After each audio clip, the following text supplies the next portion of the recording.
Hey dudes, this is Stephanie Hodge, Jenny from Unhappily Ever After, and you are listening to Tommy Throwback Kovac on Splat from the Past. What a fabulous fella he is. Hey dudes, welcome to Splat from the Past, the only 80s themed horror and sci-fi show where things can get totally radical. Now today, I will be welcoming back my good friend Stephanie Hodge yet again.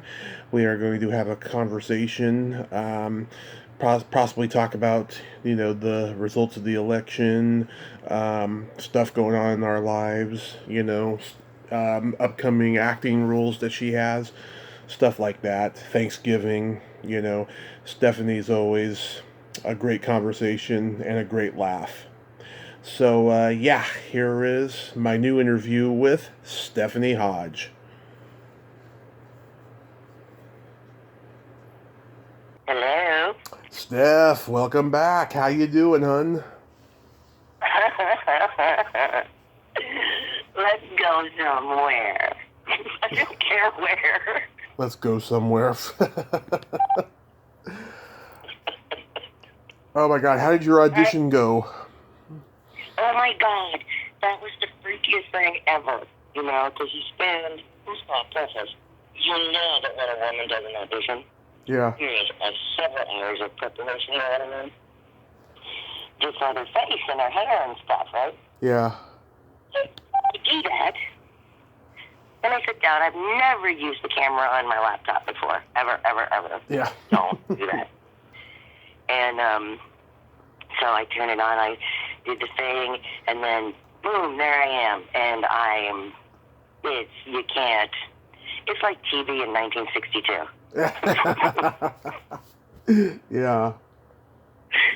And you sit there, and there's a specific time, and this poor casting director is doing all this from his house, right, on his computer. So my time, they give you an hour slot, and somewhere in that hour, they're going to, come to you, and it's your turn. And it's so cute. It has this thing that says, hey, you're next.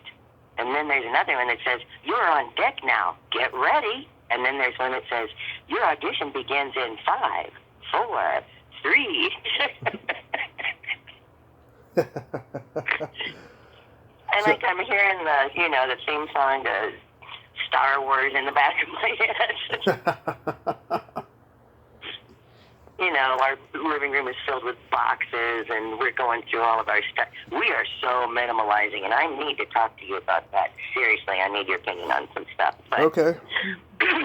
We're going through all these, 40-odd years of show business and trying to downsize everything because we have all that crap. Right. Every script I ever did. You know how much space that takes up? Yeah. Well, not as much as I wish, but anyway. So we're going through all this stuff. So our house is stacked up with stacks of scripts and bankers boxes and packing boxes. So we clear an area for me to do this, right? And then the whole time I'm like, oh, I don't know. He's like, this is a casting director, and he's shooting himself from so far below his face. Yeah. I'm like, dude, you got a bug, And at the end of it, he looked at me and he said, we're in the same generation, loosely speaking, because he's younger than me, and he was being kind. And he said that this modern technology thing is just, it frightens me. I don't feel adaptable. Yeah, look at what's his name who got caught jerking off on a Zoom call. No kidding. Yeah. Sorry, I still have that. Oh my God. Yeah, that it's Jeff. So weird, and I've never done this before.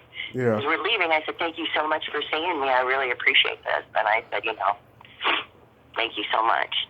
I love this." And he went, "Hey, no problem. Thank you for agreeing to do it." And I went, "Great, good luck." And he goes, "No, that's me to you." I went, "Oh, okay. Well."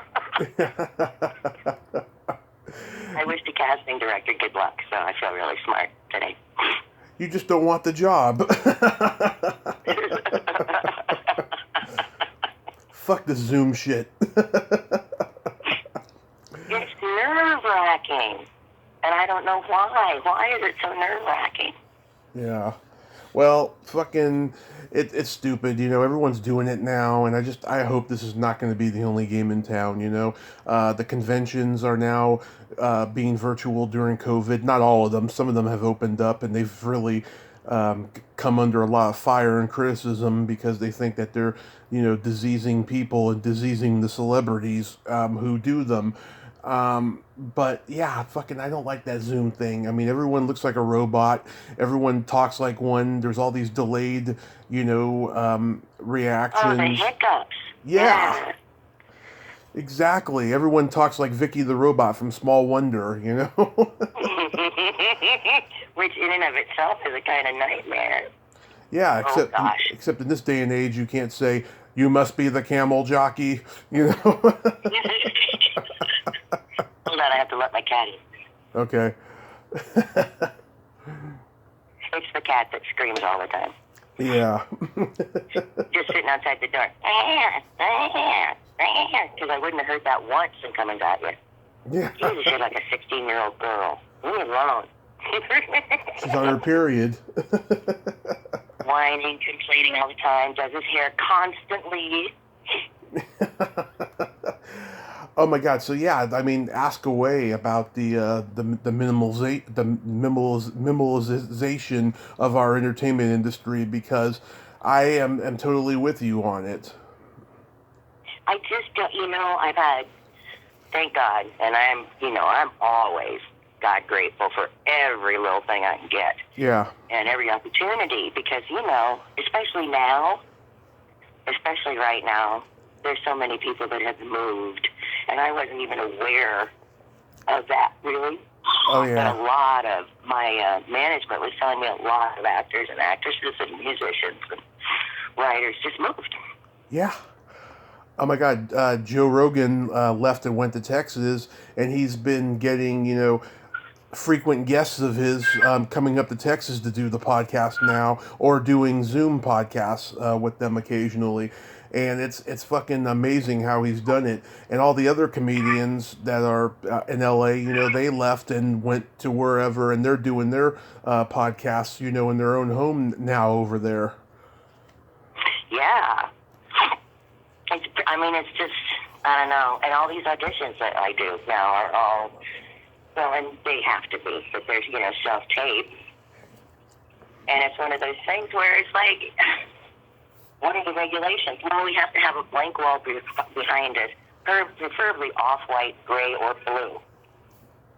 Yeah. I'm like going, actors are not eating right now. You want us to have a specific, okay. Oh, Jesus. That is so absurd. It's just one of those things. You have to have someone there. They send you these specs, and they want a full body shot. Yep. Where you say your name, and your height. And I have a question about that too. I'm 5'3.5". Mm-hmm. Half the people tell me don't mention the half, and the other people tell me you have to say the half. What? Why is that even a thing? Why is that a thing at all? Who cares? I have no idea. I'm just being honest.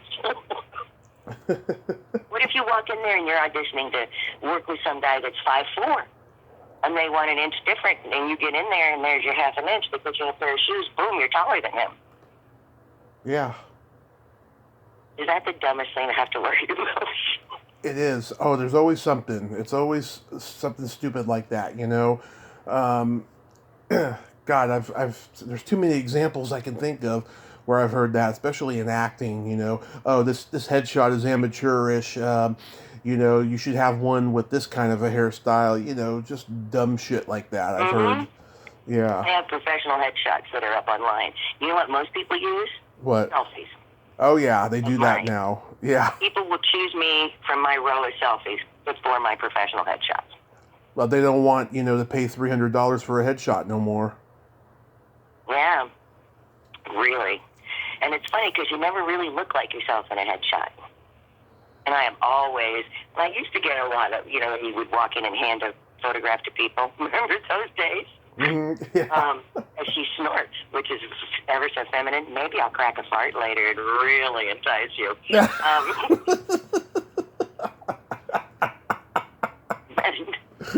The only thing I ever had done to my headshots was the whites of my eyes and my teeth very, very slightly whitened. Just the slightest bit. And it's a psychological trick anyway. And people would look at them and go, wow, you actually look like your headshot. And the older I got, the more people would say, bless your heart. I wish more women would just take a picture of themselves and look like they look instead of coming in here all wrinkled and then handing me a headshot that looks like there's gauze on their head. You know, and I would get this stuff. And now I can just record myself and send it to this place where everybody looks at it at once, which makes me feel even more uncomfortable than a normal audition. But that's a psychological issue of my own. And, you know, you don't look like yourself. The sound is off. The color could be off, and you don't even know it. It's like, well, I want to be in the room. I want them to be in the room with me. Mm-hmm. I want them to read with me in the room. I want to be able to look at them instead of the camera. Through my camera, to their camera, to them. That's a long way of distortion. Sometimes the person looks way better in their picture than they do in real life, too. Yeah. It's just so weird. It's such a bizarre thing, and it's confusing. And, you know, you could go into an audition, you sign in, you sit there, you wait, you go, you do. They say something. They look you in the face, and they say something. Whether it's just thanks for coming in or have a good one. They look you in the face and they say something, and you're sharing space. And there's a connection with people when you're sharing space. When you're doing this video stuff and this live EchoCast stuff, it doesn't feel right. It just doesn't feel right. Am I just being like, what am I, 150? Mm-hmm. I'm probably just overreacting. It just creeps me out. Yeah. It's weird. Fucking, you know, I auditioned for The Sound of Music when I was in high school, and it was nerve-wracking, and I realized after that I'd never want to audition again. I hate auditioning, and, you know, I wish I had given auditions a more of a chance when I was younger after that, but it just, I don't know, it just killed my confidence of auditioning and stuff, and that's why I've taken, you know, extra work and stuff to, like, you know, build on that, you know, and of course creating my own content, you know. Yeah, it's just so bizarre. Everything just seems so well, and you know, now that we have this lovely pandemic, and it's worse than it was when they locked us down. Yes. And it's terrifying. Well, we got It is. It's terrifying. You know, my kid goes to work every day. She sees hundreds of people every day. She comes home and she stands on the little 2 steps that go down into our little tiny living room in our little tiny house, which I hope to God we get out of here so soon. Oh my God, I hate this house. It hates me if we talk to each other. I say, I hate you, and the house goes, hate you too. And it's just not working out. Are you still going through the lawsuit? Oh yeah. Yeah, that's Monday. Oh God, that's terrible. I'm so sorry, Steph. Well, we have to go to court on Monday, which is, you know, I'm like going, we have to go to court. We can't do this online. And the good part, the best part is that when you're, you know, you get to read the other guy's statement. They so lied. And so all we did was submit proof, you know? Mm-hmm. Yeah. He said, oh, this happened on this date and blah, blah, blah. And we had a conversation, blah, blah, blah. So you go back in your emails and your texts and you go, oh, wait a minute. That was a text conversation on the day after that.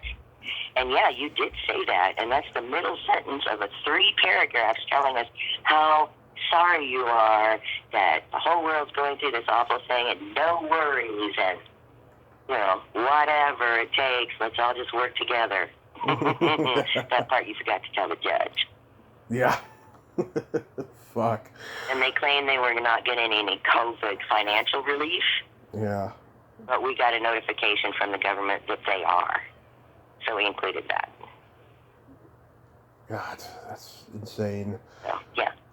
But how... They're getting all this financial relief, and they're suing us for, guess how much? $1,000. Just 1,000? Yeah, you're saying it's $1,000. And we tried to give it to them, and they wouldn't take it. At least you can pay it, though. Fuck. Well, yeah, exactly. Thank God. It's up here in the cookie jar. And it's like, it actually is in a cookie jar. It's just waiting. I'm like, come get it. Well, no, we won't accept it. Well, then why are you saying me to get it if you won't come get it? Is it cash? Want me to bring it to you? I'll get in the car and drive it to your house, and I'll, tape it to your front door. No, I won't accept it. Well, why are you saying me to get it if you don't accept it? I know, fuck.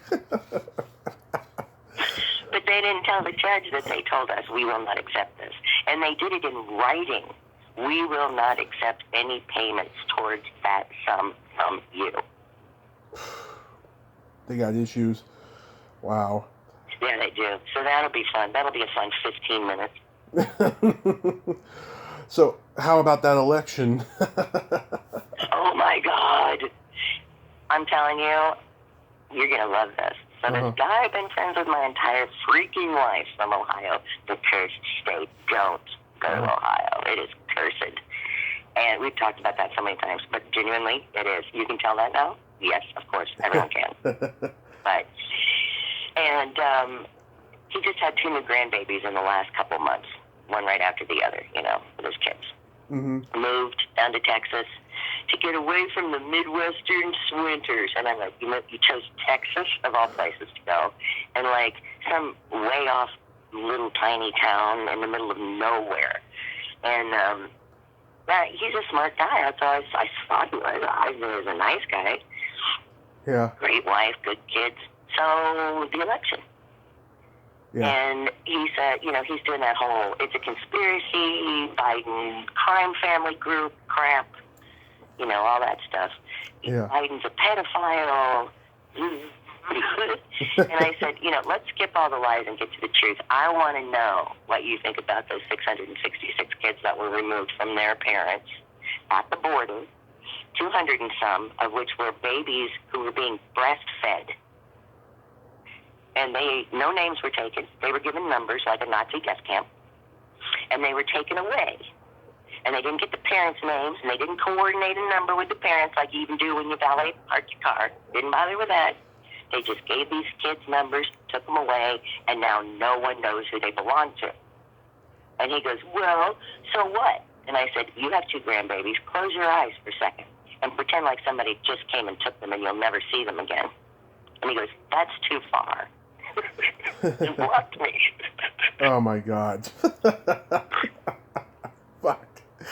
I know. Fucking just, nobody can disagree anymore. It's fucking weird, And 2 people unfriended me when I wrote, I have faith in humanity now, again, when Biden won, 2 people blocked me, but they were just freaking horror fans that were fucking nuts anyways.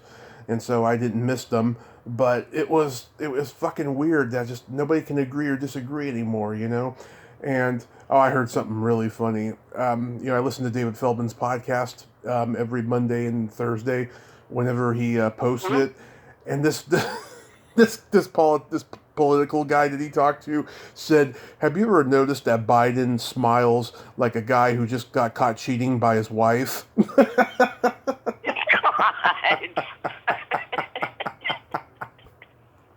He does, doesn't he? You know what? At this house, my daughter and I watch him, and I go, that smile. She goes, I know. It's like he's in a fashion show at the country club. And he spent hours in front of the mirror preparing that smile.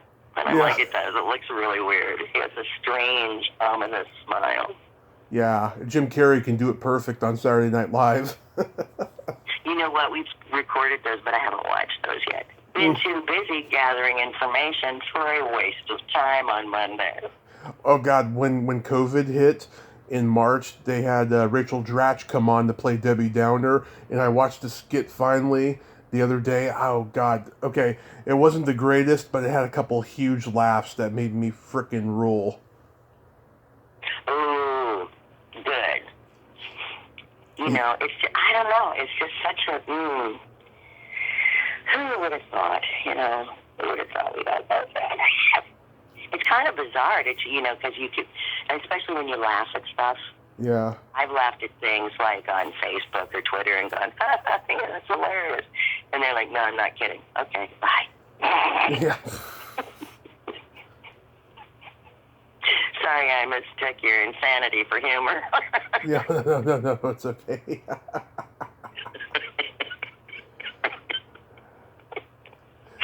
Yeah, but... And some guy, go ahead. I was going to say, Trump's got this delusion of grandeur that, he's going to be elected again, and the results have already fucking gone in. I hope nothing fucking weird happens between now and January 20th. I hope nothing weird happens. I don't even want to suggest anything, though. But I do hope that he fucking refuses to leave just so the Secret Service can escort him out in front of the entire world. I hope so. I hope they drug him kicking his phone. When the Beatles did the Let It Be documentary, they did that rooftop concert, right? Mm-hmm. They were afraid of the cops who told them to stop playing, right? And Paul McCartney said in hindsight, we should have just kept playing and then have them arrest us and escort us off of the roof and, tape that, and that would have been the perfect ending to the movie and shit. I want to see something like that happen to Trump. I do too, honestly. Yeah. I think Melania out behind her, and she's just like in a bathrobe and flannels. Yeah. Without her wig. And they were, they've been remarking about how his hair turned gray in the last week or so. Oh, yeah. It's called washing out the dye, Yeah. But, he's going to do that thing, don't you think? He's already tried the bully pulpit. That doesn't work. And he tried the I'm with you pulpit, and that certainly doesn't work. Except the thing that gets me is that there are still people out there saying things like, he cares about us. He understands the average man. No, he fucking does not. He understands what to say to make you believe anything he wants you to. But that just makes you wrong. But he's going to do that thing. He's going to go all pathetic. Which is, honestly, I told you before, this is my sister. Trump is my sister. Gaslighting techniques, same behavior. Yeah. She actually said to me, do you know who I am? And I went, yeah. Yeah, I have an idea. You know exactly who you are. I can tell you pretty much every day of your life for the past 65 years. And then one time she said to me, if you don't stop disagreeing with me, I'm going to sue you. I went, oh, God, do it. And I'm like dialing my lawyer's phone number going, I'll get him on the phone so you can learn what you're going to sue me for. I said, is disagreeing with God what you're going to sue me for? Because I got news for you. Not only do I disagree with you, my God. Fuck. But if the gaslighting and the manipulation and, all that false brevity doesn't work, and then they do the threats. And if the threats don't work, then they get pathetic. Yeah. She had every disease in the book. When my mother died, she told my mother she had diabetes, and she had this, and she had that, and she had 11 things, 2 of which only occur out of one out of every 800 million people. So it's and they're genetic disorders. So I'm like, well, okay. But Trump's gonna walk out of there with a white cane, Yeah, he's on a walker or in a wheelchair or with a neck brace on and one leg in a cast. He's going to do a soft shoe number like the Frog.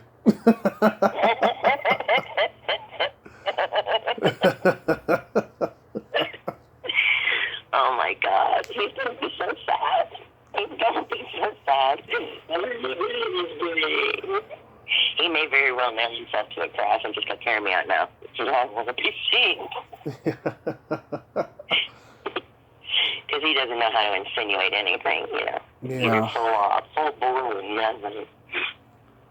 Yeah, it's fucking insane. I just hope I just hope we don't end up going to war, you know.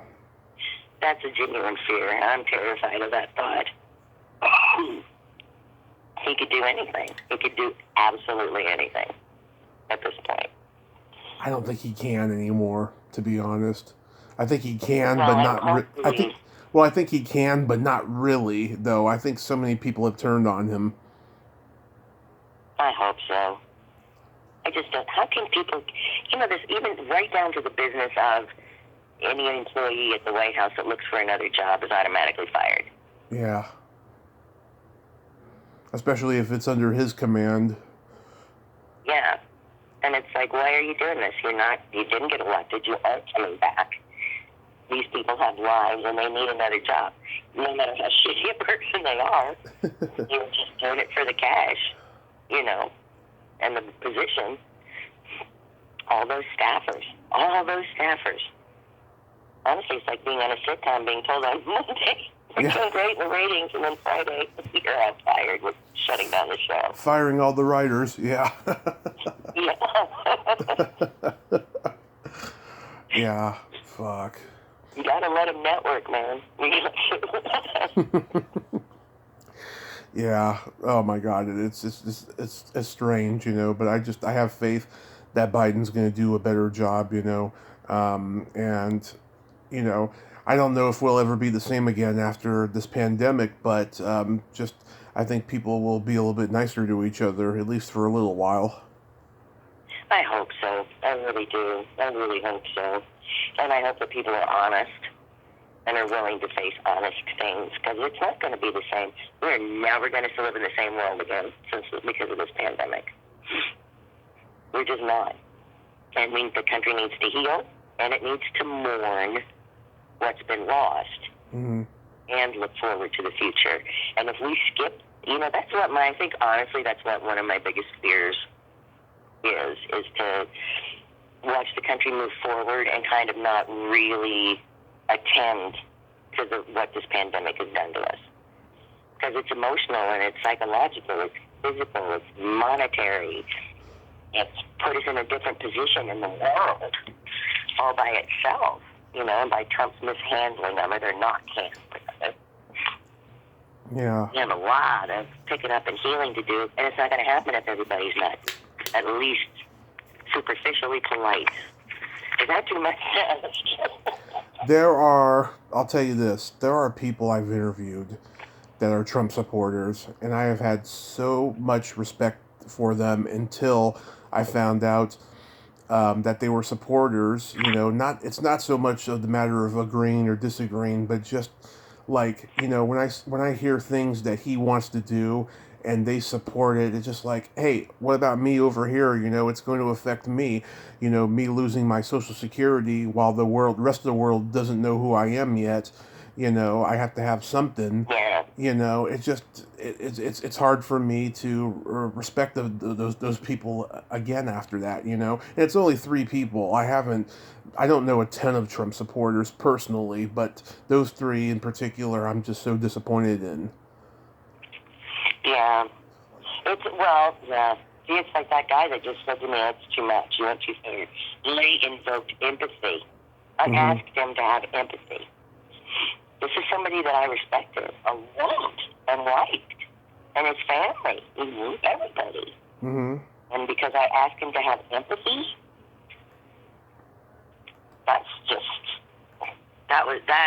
honestly, I cried a little.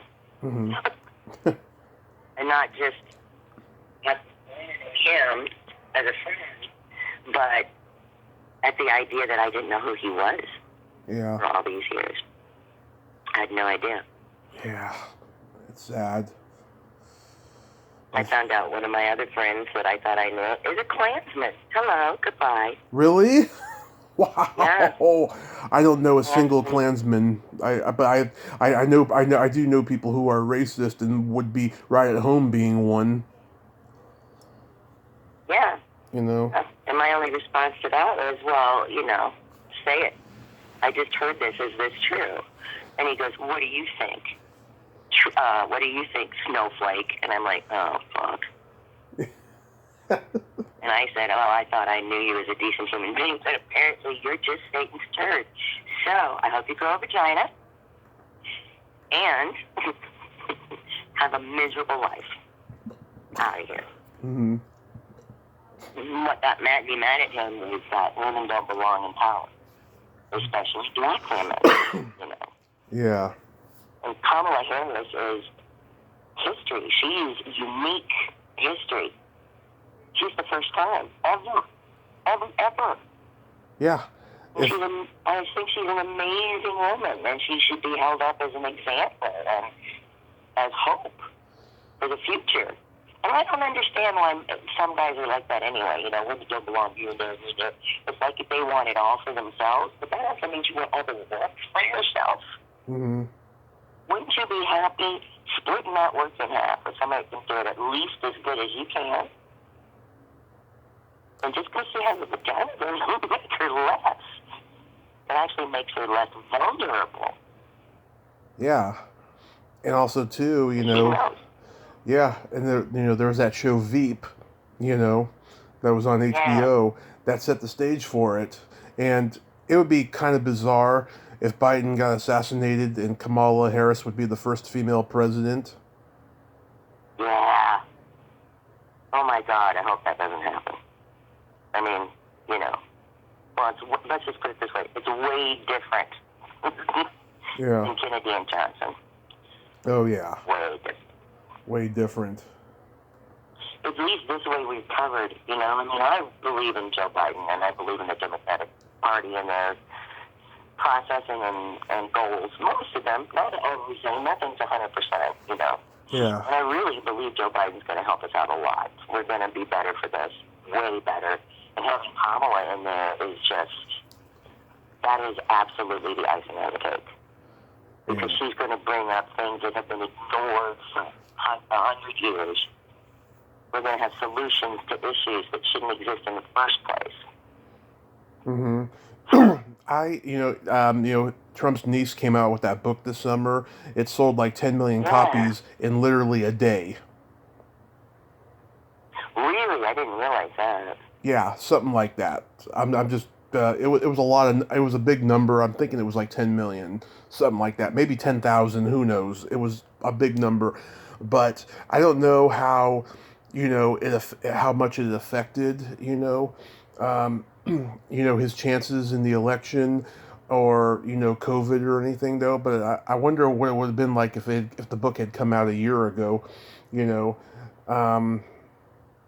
That's a really good question. Yeah, maybe, maybe this whole COVID thing, wouldn't have been, a plan of his, and then, I don't know, maybe something else could have happened, who knows. But I think that book was a huge boost to this election.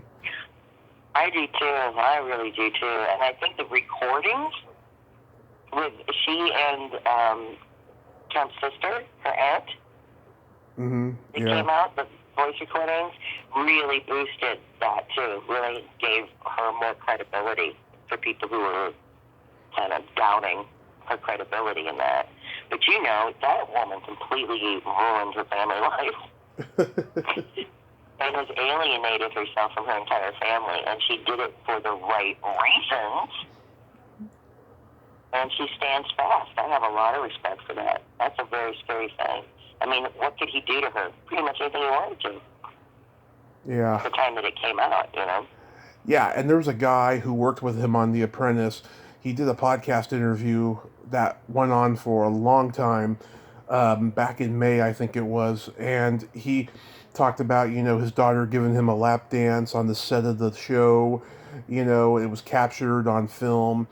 And, he would come in the morning and he would check all the women's teeth because they had to be just perfect.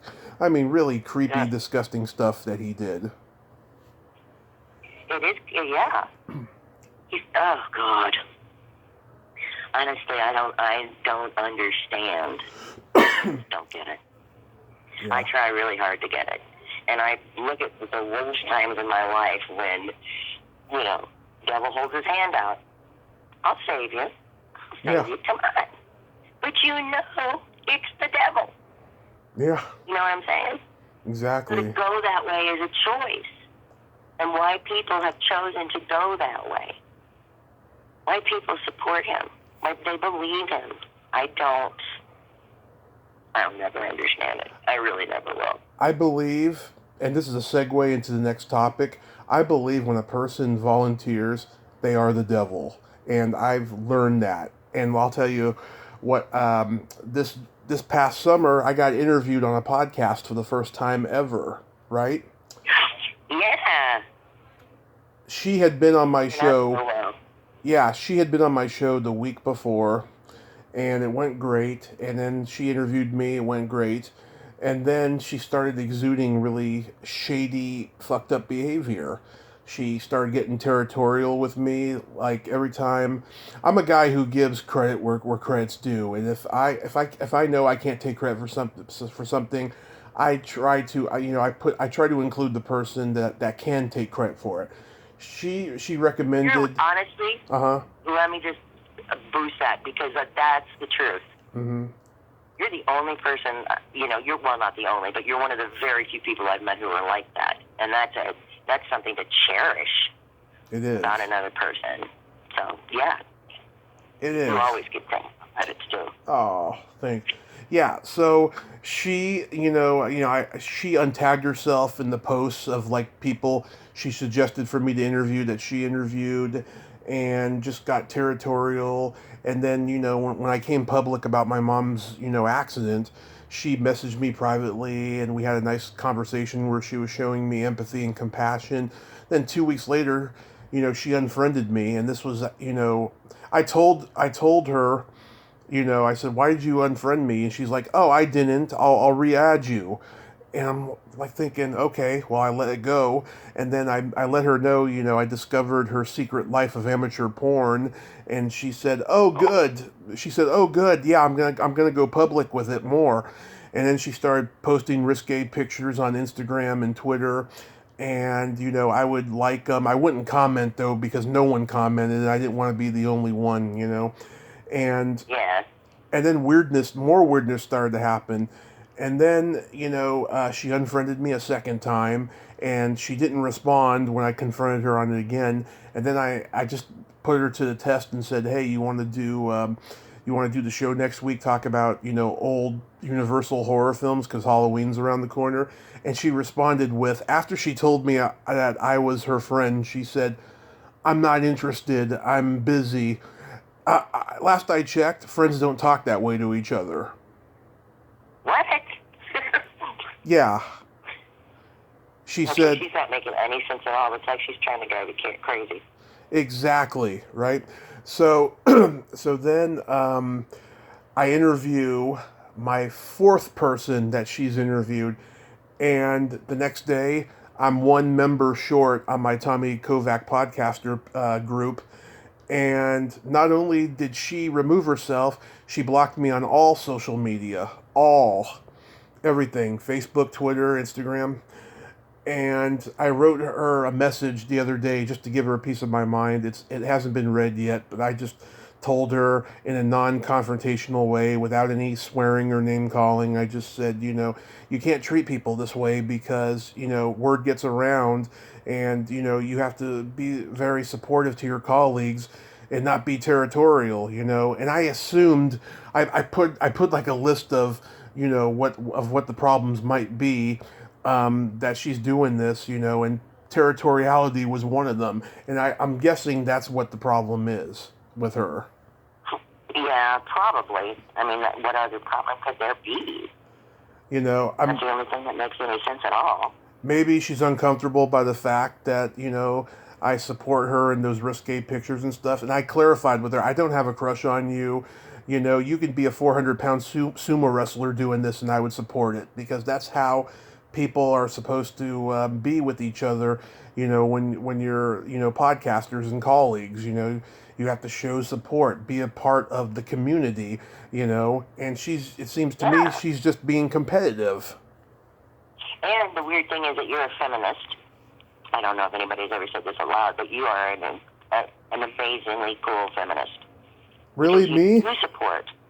women. You support women in whatever choice they make for themselves without judgment. Mm-hmm. And yeah, everybody cracks jokes. Yeah, you crack some jokes. And sometimes, people make bad judgments and we get to tease them about it. But you really do support women in a way that most men don't. I do. And for any female to deny that in their whole life is just makes no sense to me at all. And she's jealous of you. Maybe so. Yeah, and she told me, she blew smoke up my ass and told me, you're amazing, don't ever stop doing what you do. You have a friend in me always. Yeah, fucking, that pisses me off. Damn, that's nasty. That's just, God, don't like nasty. Yeah. And it is nasty. It is. But it's what, and especially at this particular time, like you said, we need each other really, really badly, and everybody needs to be at least superficially polite to one another. Yes. Because there's not one thing that I have that's not going to help somebody else out some way. I can do something to help somebody. You can. Everybody can do something. Yeah. And to isolate yourself from that potentiality and that possibility with other people is stupid. She's 27 years old. She's had a hard life. She's lost her mother, and her father's like not in her life. But you know what? Fucking, you need to learn how to treat people like from the get-go if you want to succeed in the industry. And I hope she comes to her senses, because I do believe in her. I do think she's a very good interviewer, and she knows her stuff just like I do, but she just needs to get over her demon, whatever demon she has. Yeah. She could just have, she could have a universal problem with men. Because, in this world... She doesn't have a boyfriend, so maybe. Yeah, maybe.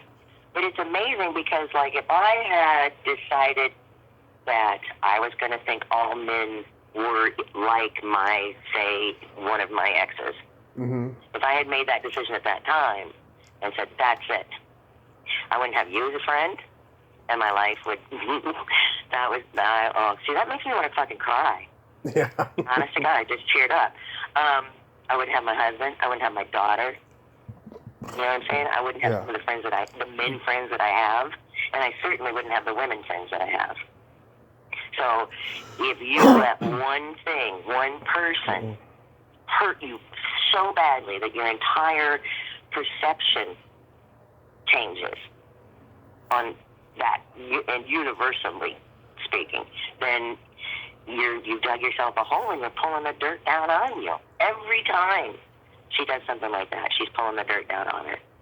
And the truth is, I've been treated like crap in this business by men, and because I'm a woman. And you know what? Right. So has every other woman I ever met. Right. You don't try to live the rest of your life getting people back for that. Exactly. You take that experience and you learn how to deal with people, with men that are like that, in a way that you can either say, well, this isn't going to work for me, or, you know what, I can gain from this, if I can tolerate this, and maybe in the process of tolerating, I can teach him a thing or two. But there has to be a cooperation in that. My God, I've worked with people that I would just like to hit with my car. Yeah. But you don't look at them and go, I'd like to hit you with my car. Because they know something, they knew something I didn't, they were better at something than I was. They were at least there being arrogant enough to show it off to me so I could learn from them, Yeah. Yeah. Tell me how much better you are at that than me again, and how you got that. Okay. I'm taking notes. She just did her 40th interview. She's only interviewed like 2 women, I noticed. Really? Yeah, surprisingly. There are so many women out there. I know. And one of them I actually had on. I think it was before or after I noticed that she blocked me. It was one of the two. And then there's the other one I actually wanted. She's a legend, Constance Towers. Oh my God. Yeah, I want her on the show so bad. She's been in so many great stuff since the 50s. Oh, my God. Icon alert. Icon. Oh, God, I have interviewed so many icons this year. It's fucking insane. You know, I talked to Ed Asner. Burt Ward. I just talked to Charlene Tilton last week. Oh, my God. Oh, God, I have a letter. I have a letter from Ed Asner. Uh-huh. Tell me about it. I know, I keep it in my jewelry chest and I look at it every once in a while. Oh, God. He made a dirty joke at the end that went over my head, and then someone had to explain it to me later when I told them. I said to him, "Do you have any upcoming projects?" And he said, "You don't know her."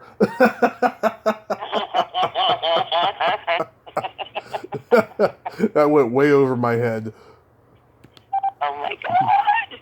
That's funny. He's a great guy. You've been doing amazing stuff. You've been doing amazing stuff. Oh, my God. Yes. I just had John Biner on. God. I haven't listened to anything for oh, my God, it's almost a month now. Yeah, listen to the Biner interview. I do my Gilbert Gottfried impression for him, and it was kind of awkward. Oh, my God. I don't think he liked it. But he's a very nice man. I listen to you and I can't sleep. Oh, good. I'm a fucking sedative. No, that's the problem. I don't go to sleep. I end up sitting up. I end up getting up and going down to the living room and getting like a soda or something. Sitting there petting the cat with my earphones on, my earbuds on. Yeah. But I have found the perfect thing to make me go to sleep. What's that?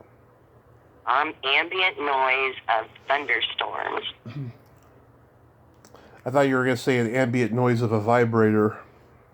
I haven't tried that. There is that. Did you know there was ambient vibrator sounds?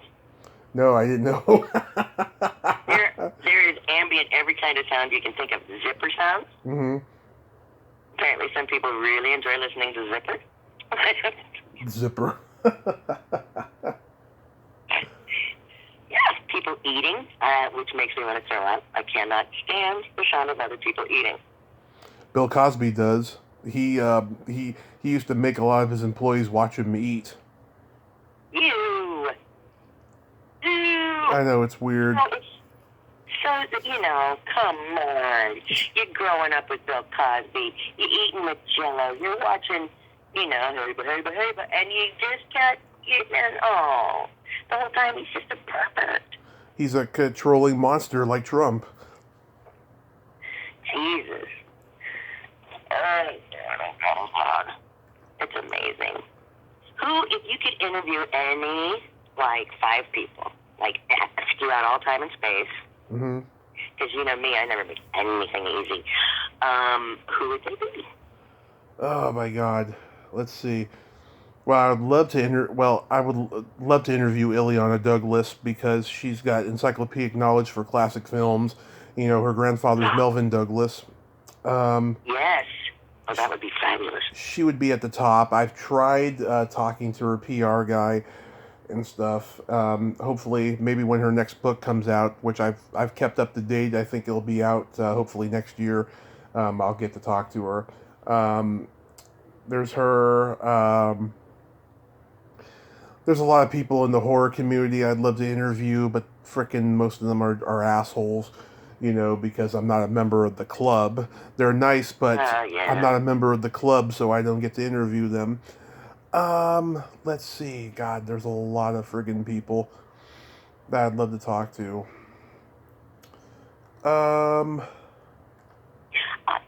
Have you ever talked to somebody that played a monster? Yeah. Like what monsters in particular? I interviewed Rico Browning, who was the underwater creature from the Black Lagoon in the original movie. Yes! Oh my God, that's my favorite horror movie. Yeah. I love that movie. And it was funny because I'm just sitting here thinking, if I could interview anyone, the first person would be him. Oh God, we talked for 20 minutes, right? And his son-in-law was there because he's a little hard of hearing, and he was talking about how disloyal Burt Reynolds was to him after a while, and what a prick he became and stuff. Yeah, because they were buddies in Florida, and they did Flipper together. Because Rico Browning created Flipper and directed many episodes, and Burt Reynolds was on there. And then Burt hired him to do some water sequences for one of his movies years later, and then their friendship ended, unfortunately. And yeah, he was telling me about that. He also did the second unit directing on Caddyshack when Rodney is on the boat. Oh, yeah? Yeah. I didn't know that. Yeah, that was shot in Florida. Yeah, he's been a Florida guy his whole life. My God. See, I'm watching Creature from the Black Lagoon with my daughter, who had never seen it, 23 years old, never seen it. And I said, this is my favorite horror movie. And she's like, but why? And I said, because look at the innocence. Look at the innocence. There's the only monster here is the blonde guy on the boat. Yeah. And I went, it's a romance, for God's sake. It's an interracial romance. She goes, and it's species. I'm like, Did you? And I said, and the monster, the guy in that suit, changed the freaking world. Yeah. Did you listen She's like, Mom, you have the weirdest hobbies, and left. I was going, oh my God. Somebody adopt this kid. Did you listen to any of my October Halloween shows? I listened to half of one, but I haven't listened to anything since because, I'm a nervous wreck.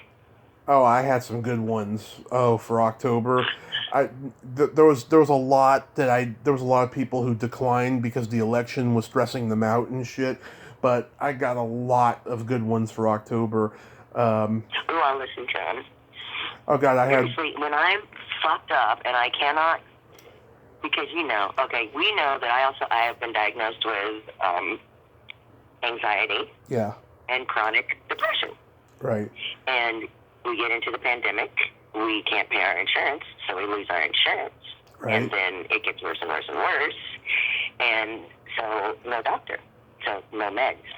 So I'm medication free. That's good. But this is, you know what? This is the interesting thing.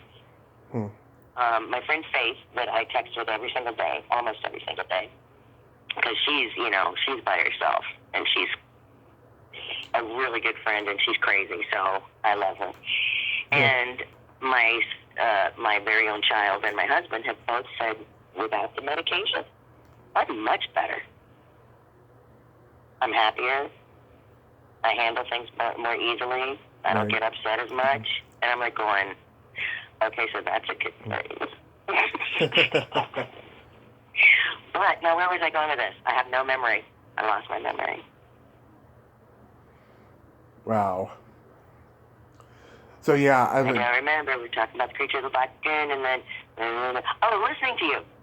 When I start getting freaked out, and I get freaked out a lot because I listen to the news all the time.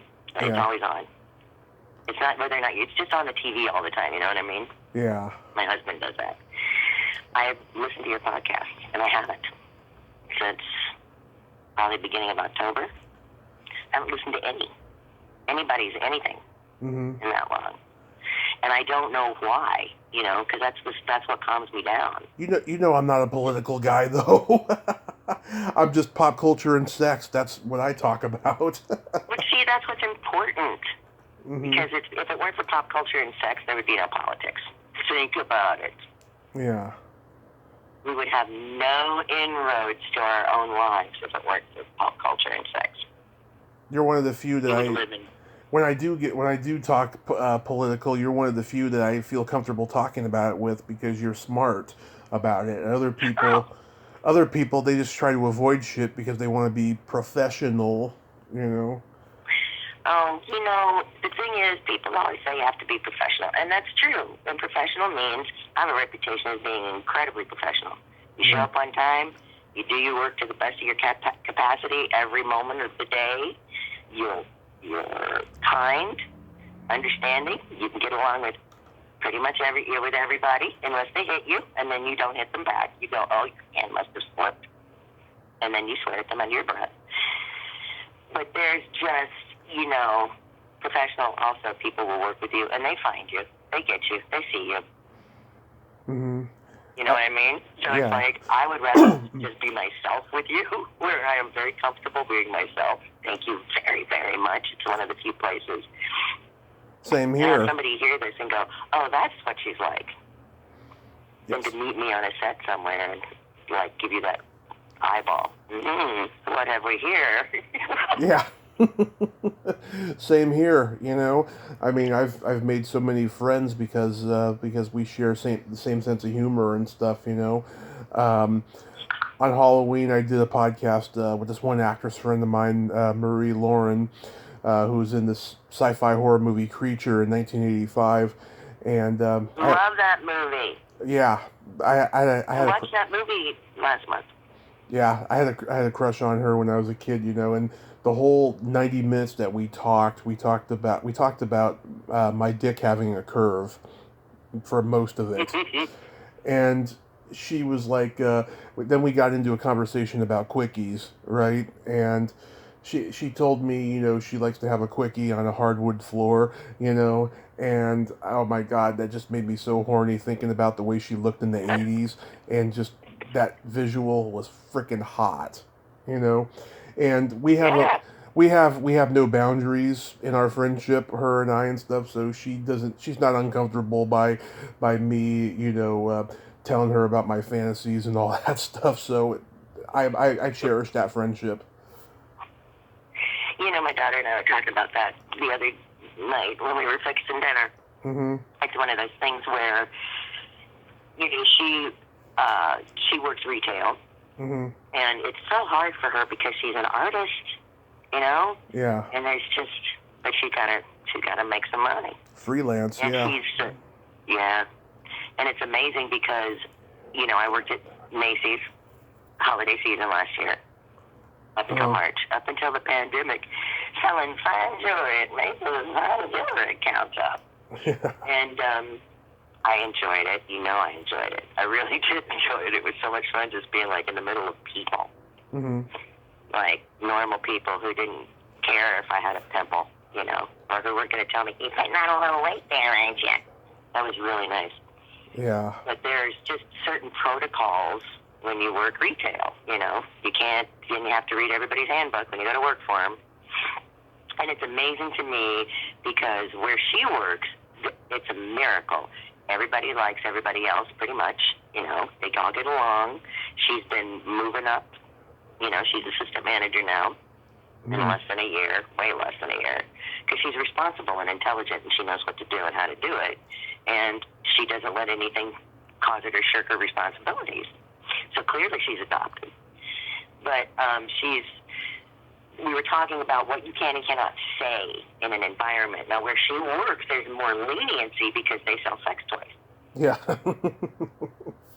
So they're allowed to talk about it. I was told at Macy's when some woman said, "I'm looking for rings for a friend as a gift," and I said, "What, sex?" I was told not to say the word sex. Yeah. Because, you know, they're going to report me to HR for saying the word sex. But almost on a daily basis, I was asked why I hadn't given myself to Jesus. And my response, well, he's a lot less busy than I am. He can come here. Didn't go over well.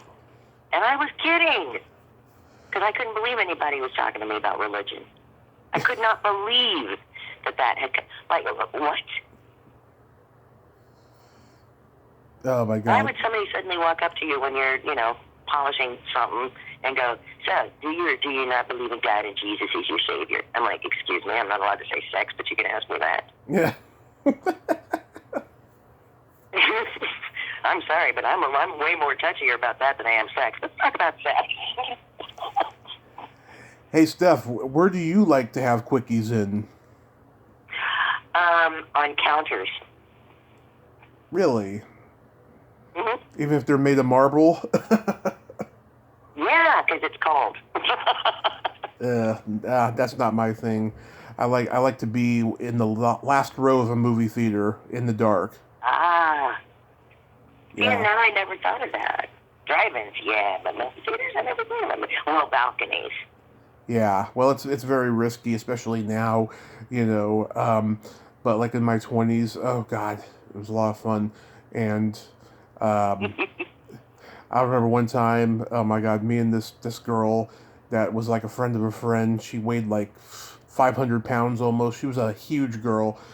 Her and I were like up in the bleachers of a baseball field at a park in broad daylight, like, 11, 12 o'clock in the afternoon, and stuff. And we were having fun up there. We're very lucky we didn't get caught. And this was during the peak of my drinking days before my car accident, like about 6 months before. Which, by the way, I am so fucking haunted by that year, 2014. I took risks that year. Really? Yeah, I took risks that year that people fucking still won't talk to me about today. They won't talk to me at all because I pissed so many people off that year. Damn. And people still holding on to it. Oh yeah, especially now that I have a podcast. They're like, "Oh yeah, I'm not surprised. I'm not surprised that he's entering show business. Everybody in show business is a sicko and this and that and blah blah blah." Yeah. Oh my God. Oh my word. I used to be a bar trivia champion, right? I pissed off so many people when it came to like the movies and the music and the pop culture shit. I would win so many damn rounds. It was insane, right? I had a brief bit of awkwardness between me and the trivia host's. It wasn't his girlfriend, more like his fuck buddy. She was like a bar patron who was like his fuck buddy behind his wife's back, And Oh, yeah. I had some awkwardness between them and shit. And I just unfriended both of them on Facebook a couple of weeks ago and just stopped following them on all social media because I am so fucking disappointed that neither one of them could message me and say, "Hey, despite all the shit that happened, I am very proud of you that you've put that knowledge to good use and you're following your dream." I can't fucking even get that from them, and it pisses me off, so I just unfriended all of them. Oh, man. I don't get that. Yeah. Naysayers. I mean, you've overcome the most fucking amazing shit. Yeah. They're naysayers. You're probably the strongest person I've ever met. Oh. Seriously. Thanks, no, man. It's the truth. And I look at other people I know who have had hard times, and it's like, get over it compared to what you've been through. Mm-hmm. And myself, too. I mean, I look at what I've been through and stuff, and, at the same time, you go, wow, but it wasn't like that. It wasn't that bad. And I survived. And, so, yeah, I made it, but you have the strength of experience, you know what I mean? I'm a bull. You are a bull. You are strong like a bull. Yeah. Oh God, I had a gay physical therapist in the hospital who used to do that all the time. He used to say, "You're strong like bull." My mother said that to me one day out of the blue when they were moving from the old Victorian house that we lived in into a much more modern house. And the old Victorian was like, basement, attic, 2 stories, and a garage with 2 stories, because it used to be a horse cart turnaround instead of a garage. And we were moving stuff, and I picked this box up, and I put it on the counter, and she looked at me like, "Well, you are strong like a bull." And it's one of those things where you go, are you possessed? Are you possessed? Who are you? I have no idea who you are. You're scaring me.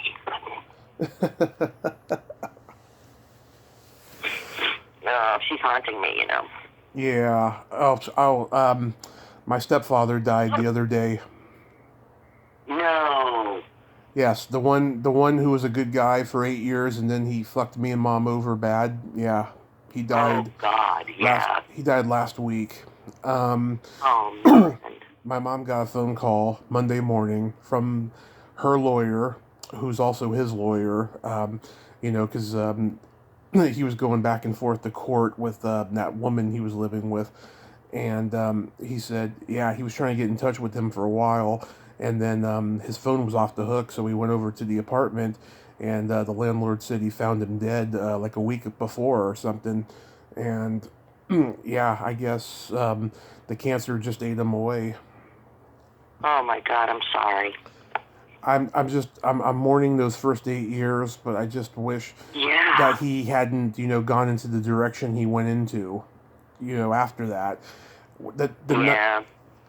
He was just wonderful those first 8 years, and in October of 2005, he lost custody of his kids, lost, his job, and then went out to Arizona to get help, and then he ended up buying a house for us, and we went to go visit him for a week to test the house out in the summer of 06.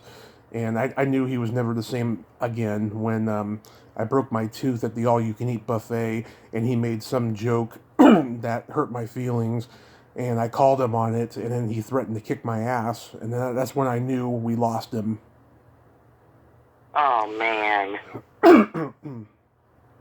But you know what? See, this is how you are. You are going to mourn those 8 years, and you're going to cherish them, and they're going to stay with you as a good thing for the rest of your life. Yeah. A lot of people wouldn't be like that. Yeah. He, it took me half a year, not even half a year, maybe 6 months to accept him when him and my mom were first together, because he wasn't my dad, Yeah.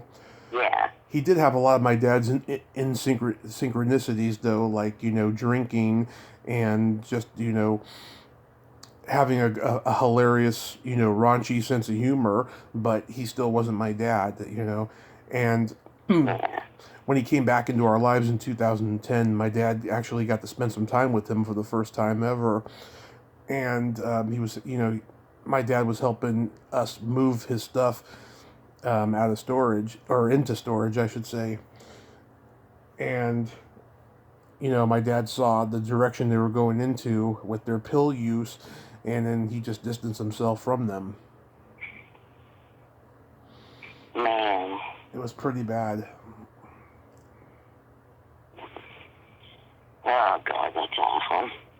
Yeah. At least he got a comeuppance, though, that, he was with this woman who basically abused him and dominated him much the same way he was doing with my mother, leading up to, us living on the streets for 4 years. Yeah. Oh, God. It's just amazing. I mean, look at you. Everything you've been through, and you've survived. And, you're smart. I try. You're wise. Oh. No, you're wise. You're a good person. Thank you. And just, yeah. And, as I say that, my cat just burped and farted. So that's my life. I do. I say, you're a good guy. And he hears this, "Huh?" I'm like, thank you for your exclamation point. That was awesome.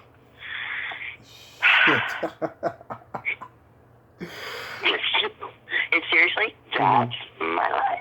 There's always a burp and a fart at the end. Yeah. And then, I wouldn't. Yeah. And then there was 2 weeks where I didn't hear from my own dad, right? And he told me he's been having some heart trouble because of all the sodium he ate, and he's not drinking for the first time in his life. He hasn't had a drink since May, and his heart is trying to get used to that, And yeah. I just hope he takes care of himself. I do too. Jeez. I hate getting older. I mean, I don't. It would be fine. Mm-hmm. If, stuff didn't happen to your body. Oh, I gotta tell you something. Back in May, Eric Roberts' wife came back on the show, and she brought Eric Roberts with her. Ooh. And they have a friend who invented this sex toy called the Rocket, and it's for older men who have plaque building up in their penis, and it prolongs the sexual performance in the bedroom, right? I was not aware of the plaque building up in the penis. I knew about the heart, but not about the penis. And now that I know that, I don't want to get old. I got a full-on sex education from Eric Roberts, and I'm so grateful to that. problem. Honestly, this is the problem with American society. Yeah. We don't talk about perfectly natural, normal things that happen to everybody. Mm-hmm. Without some sort of shame or embarrassment or denial. And it's just wrong. You know? There's like this female comic that I know from back east. I had put something up on my page. And I had said, you gotta let that thing breathe. Mm-hmm. And she said, I can't give you kudos for using that same line from 30 years ago. I'm like, okay, first of all, it's not from 30 years ago. It's from 35 years ago. Yeah. And it's not a line. And I said, are you kidding me? I went, I haven't done stand-up in quite some time. And I'm not using an old stand-up line. That's an adage. Did you not hear that when you were growing up? Like all these people from Ohio, Kentucky, Indiana, God bless my Indiana ladies, are all and Southern people all right and going, how can you have not heard that? Yeah. So we think she wrote that? That's older than she is. And she's shading me on this stuff. And she said, oh no, I thought that you wrote that and you were just using an old joke. And I went, no, I do use an old joke. I call it my uterus. Yeah. That's good. Thank you.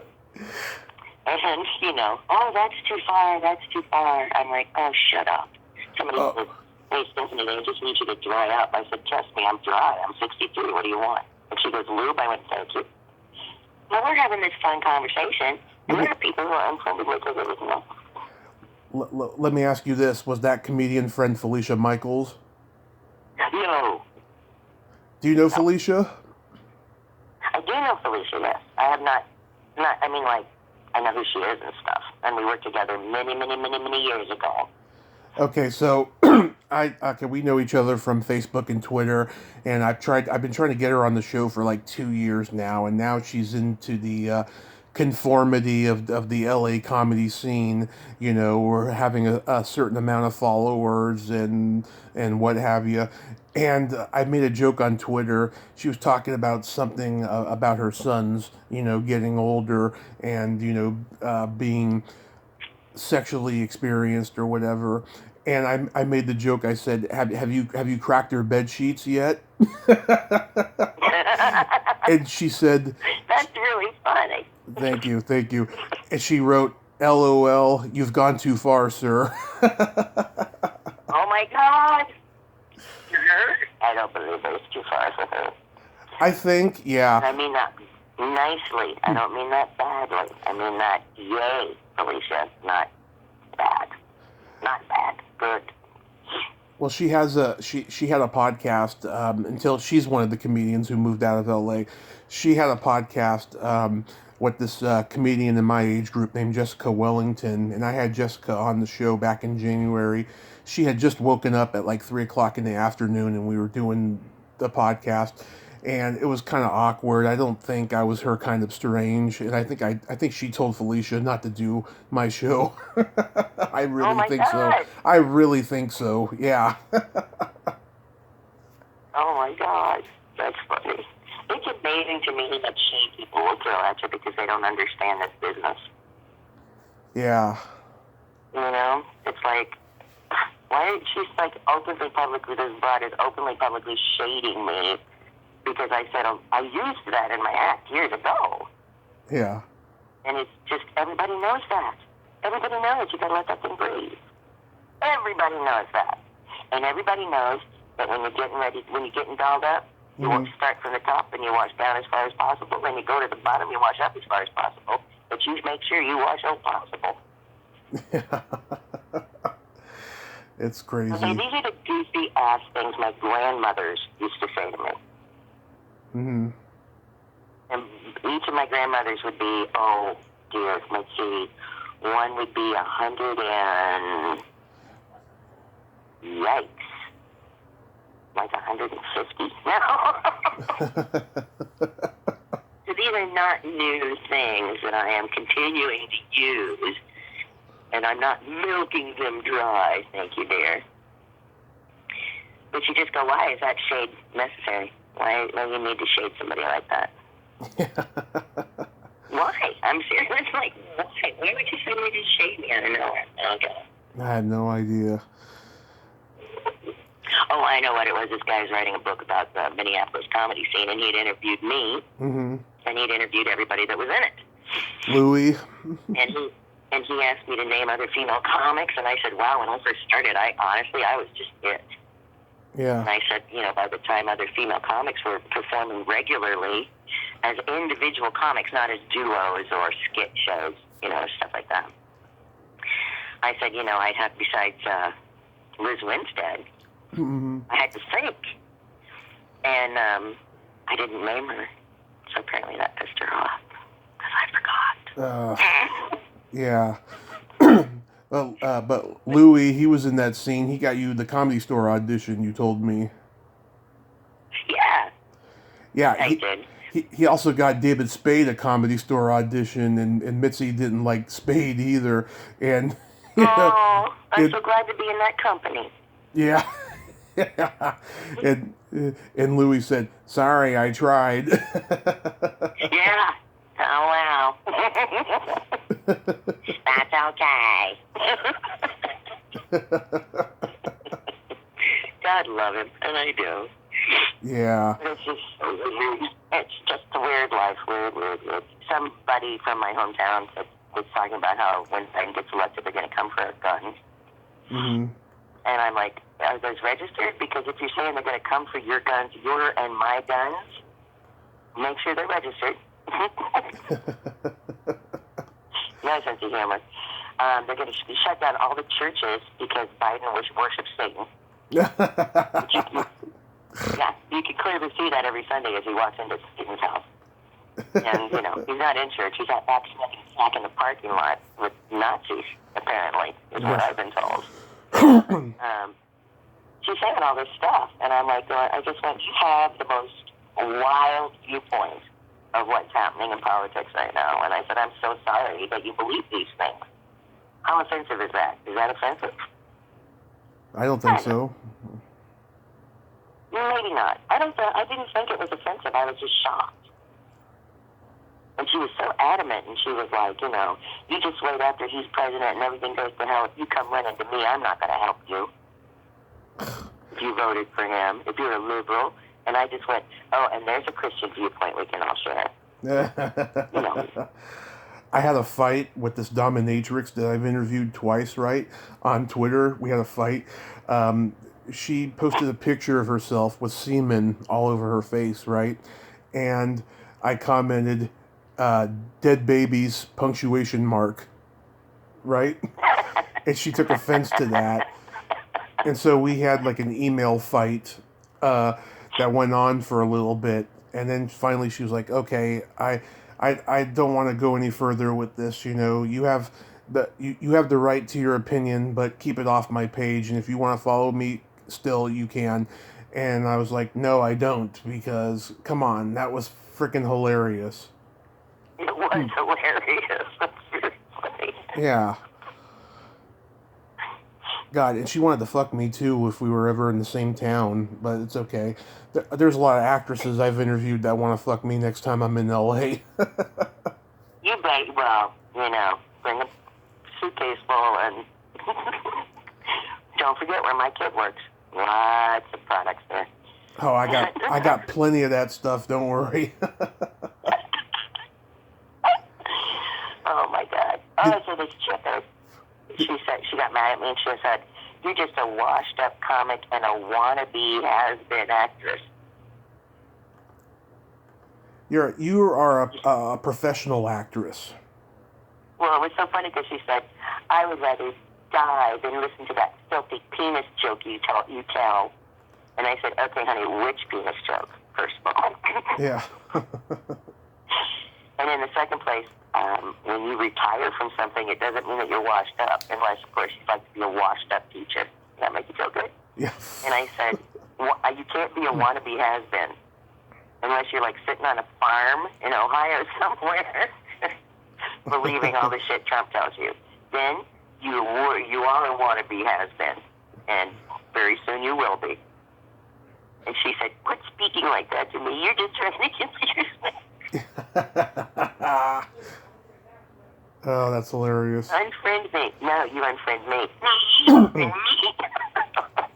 Ugh, it never ends. It never does. And she was doing that thing again about, well, why don't you just get one of your rich Hollywood friends to defend you on here? Huh? And I just want to get my only rich Hollywood friend as a cartoon. Oh my God! Did you see that they stopped showing? They're going to stop showing the Charlie Brown Christmas specials and stuff on network TV. Why? Because they got an app now where you can get them, and it's like, come on, there's people still watching TV. Oh my God! Gathering around and watching a Charlie Brown Christmas on TV in the living room is like a tradition. 55 years, and I just reached out to the girl who did the voice of Lucy. She's from my hometown of San Mateo, and I want to, hopefully I can get an interview with her and talk about it for the 55th anniversary, next month. I'm booking, I got like a dozen Christmas Christmas shows booked for December, and I need some more because I don't want to be bored the whole month. Oh, man. Christmas is coming, isn't it? Christmas is coming. I still got to interview your daughter. Oh, I know she's mad at me right now. Okay, so when things are good, let me know. It'll be good by this evening. Well, think about it. She's 23 years old, and she's trapped in this house with her father and her mother. Yeah, I interviewed my actress friend's daughter, my actress friend Marie's daughter, who's 2 years younger than I am, and oh my God, she is just as dirty as her mother, and we had just a lot of fun. It was her first podcast interview ever, and she's an actress out in Hollywood, and it was great. It was great talking to her and stuff, and I got along great with her. I got along great with Dee Wallace's daughter, but I don't think she would do another one with me because of my listenership, but I had, but she did like me though. She thought I was funny, so. Sorry, my cat is screaming again for no reason. It's okay. He does this. He's screaming a lot now. He's very, very old. Hold on. Okay. So yeah, no, my kitten, she's just. Has Perry Mason aired yet? Hmm? Has Perry did. The Perry Mason? Yeah. I got a great write-up in the New York Times for that. Really? I know, isn't that crazy? I think it's great. I'm reading the thing, and I put my phone down because something happened, and I put my phone down. And then I get this text from a friend of mine, like 10 minutes later, going, look at what you got in the New York Times. And I was like, you made that up. So I looked into it, and yeah, they named me and said that normally those characters are just, exposition circuits, or, you forget about them, and they said it was so nice to see one could look to it and handle it and make it different and unique, and it's genuinely funny and entertaining and real, and I'm like, okay, this is the review I wanted my whole life. Yeah. In the newspaper I wanted it in. That's like, I want a good review in the New York Times for my acting. That's my number one bucket list thing. Check. Now I have to get a tattoo. I'm just glad you got that. That is fucking awesome. I hope this is gonna lead to something for you. You know what? The number of I put the scene up, on all the actors' sides, and it's amazing because I'm doing like 2 or 3 auditions a week now. Mhm. That's good. And that's very good because usually like 1 or 2 a month. Mhm. When you're 62 years old, yeah, and there's a pandemic, yeah, and there's barely any production. If I got one every 3 months, I would be feeling like, yeah, I'm still in it. But a lot of auditions from that, and it was such a different experience. Yeah. It was absolutely, you could smell the respect in that room. Everybody respected everybody else. That's good. Didn't matter who you were or what you did. Equal amount of respect. That's good. That's really good. It was, if they could make a perfume out of how that room felt, I would bathe in it. That made no fucking sense. You know what I mean? I get what you mean. Yeah. It's amazing to me because a lot of people didn't like it. Didn't like the series, Perry Mason series. They're coming back for next season. Mm-hmm. But a lot of people didn't like it. And it was like, well, it's not the Perry Mason I know. Well, where? Mm-hmm. Where? Where? How many Darrens did you sit through, Missy? I'm bewitched. How many Darrens? Did you bitch about that? I don't think so. How many Darrens? Yeah, that was very cool. And I had a nice part of a lovely wrestler on the Glorious Women of Wrestling on Netflix, and they canceled the show. Shit. Yeah, fucking everything's getting canceled. They canceled Glow, and Mark Maron, he was pretty pissed about that. What was really frustrating to me was that this next show I was going to tape was the one I was going to work with him. Oh, you were going to work with him? Yeah, I had one in the can, and then I was going to go back to Glow as soon as the pandemic, eased up. And I was doing wrestling training. I had my whole wrestling thing. I was a gypsy. They had me leather wrestling boots made specifically to my feet, toes, and legs in Mexico out of leather. Hand tooled. Beautiful. And the next thing I was going to do was work with Mark Maron. That was the next thing I was going to do. And then hopefully he'd interview you. I think you would be perfect to be on his show. Yeah, I'm amazed by him. He flat out amazes me. I got compared to him recently by a guest. I could see that. Yeah, Did you not see that? I interviewed this woman. Her name is Amy Resnick. She came up in the LA theater scene with Tim Robbins, Cameron Dye, Lance Guest, a couple other people who are pretty prominent. Oh, Daphne Zuniga, and a couple other people. And she is a big fan of Maron. She watches it. She listens to him every day like I do. And she's like, oh my God, you're so much like him. There's the way you chronicle the person's journey and how much empathy that you have and stuff. I was very flattered by that compliment because I do try to emulate him. Well, you do a good job. Thanks. He's just, I don't know, it's like it's like, well, the two of you both sit in a different chair. Mm-hmm. You know what I mean? Yeah.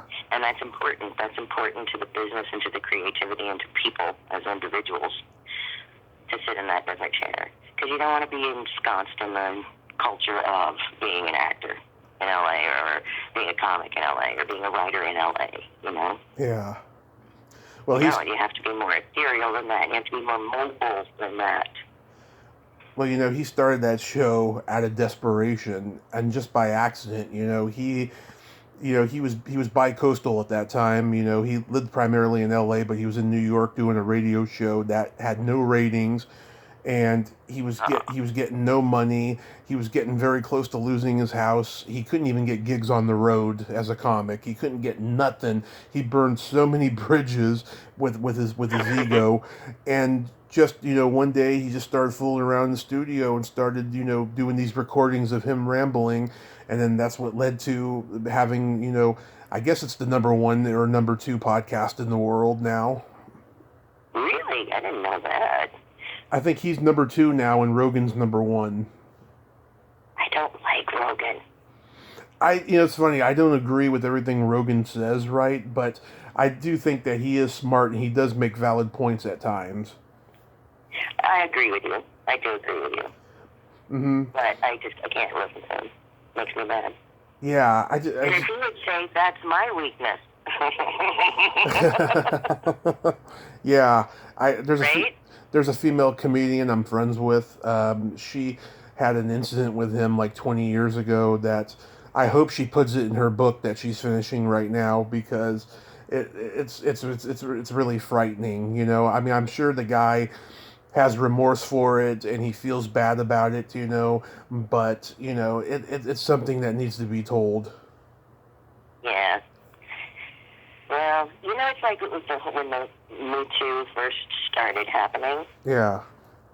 The number, I think we talked about this. The number of people who came to me and said, "Hey, I know what happened to you, and you need to go public with it." Right. And I'm like, the guy is dead.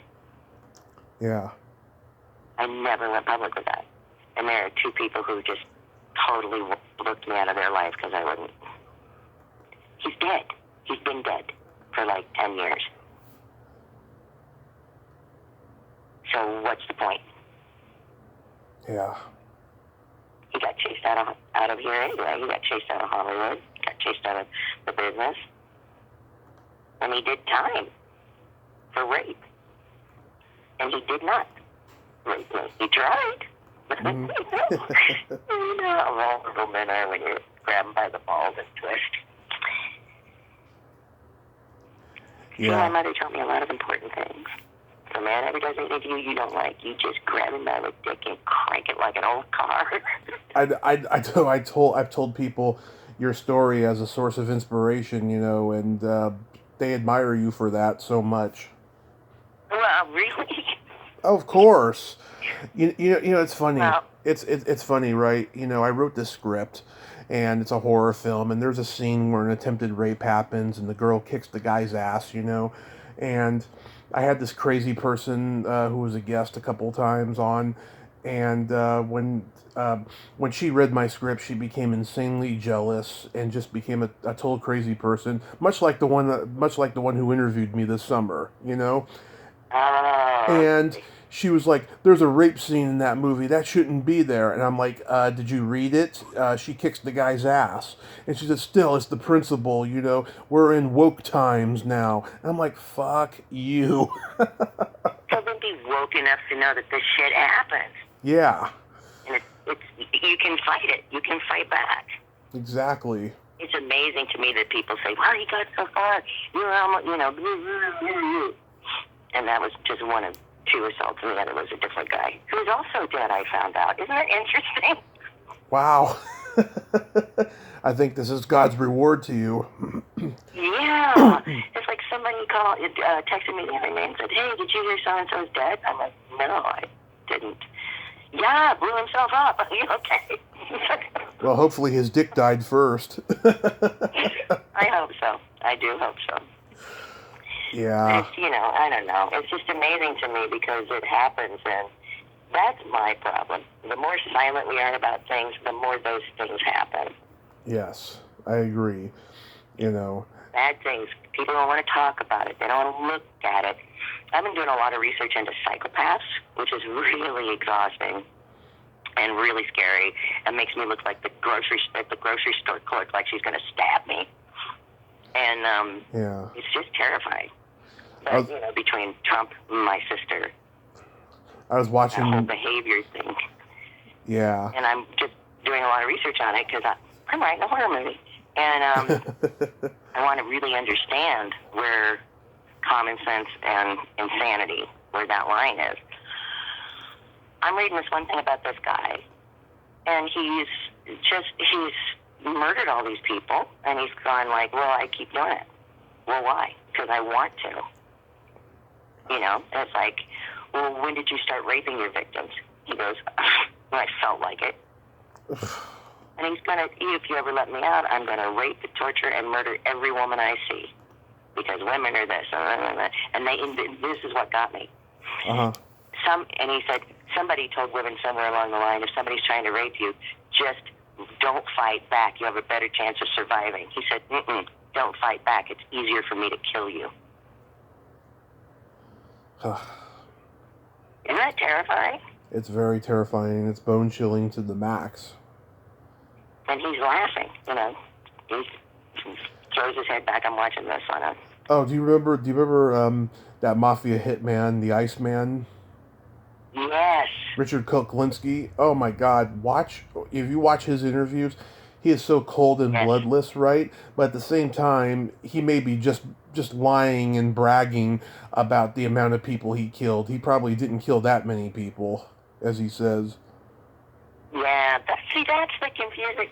They will lie. They will say anything and do anything to get whatever you say at that very second. Yeah.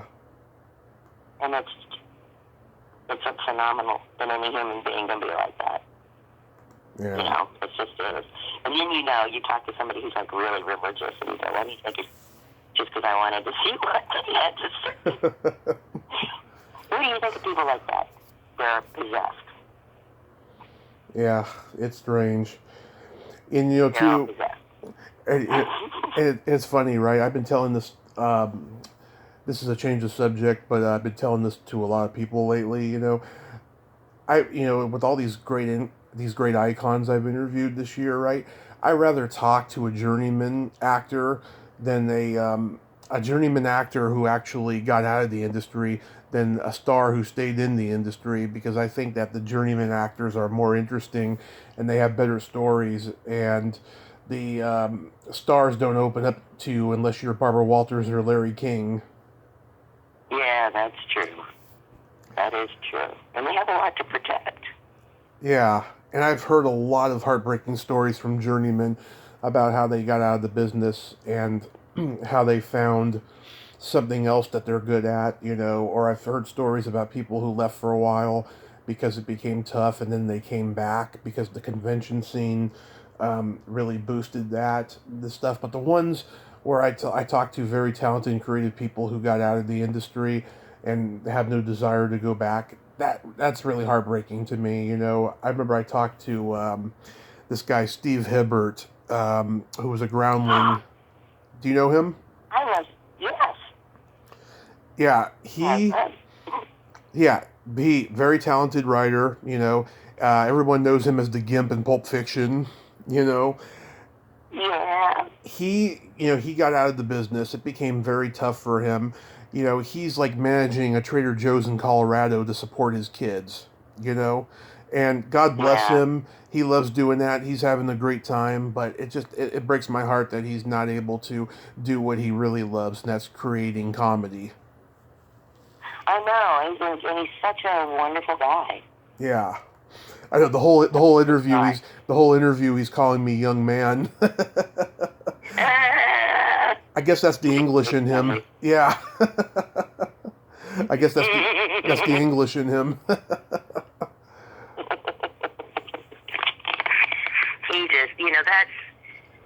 It's just amazing to me. I don't know. There's so many talented people that have just quit. Yeah. And gotten pushed away. And for who knows what reasons. Yeah. I mean, I've heard some just sad stuff, but I've heard a lot of happy stuff too. And it's very interesting to hear everyone's story, because everyone succeeded a different way than the other person did. Not everybody got in the same way. Everyone had different ways of doing it, and it's always interesting to hear that. I can't help though but think of what would have happened in my 20s if had I done something like that, and I would be in a different place now. I remember the week before my grandmother died, when I was 18, I went to go see a theater performance at my high school. Year after I graduated, my elementary school PE teacher, she had been the assistant manager of the Performing Arts Center since my junior year, when her son, who's a couple years younger than me, came into the school. And she offered me a job after watching that performance, right?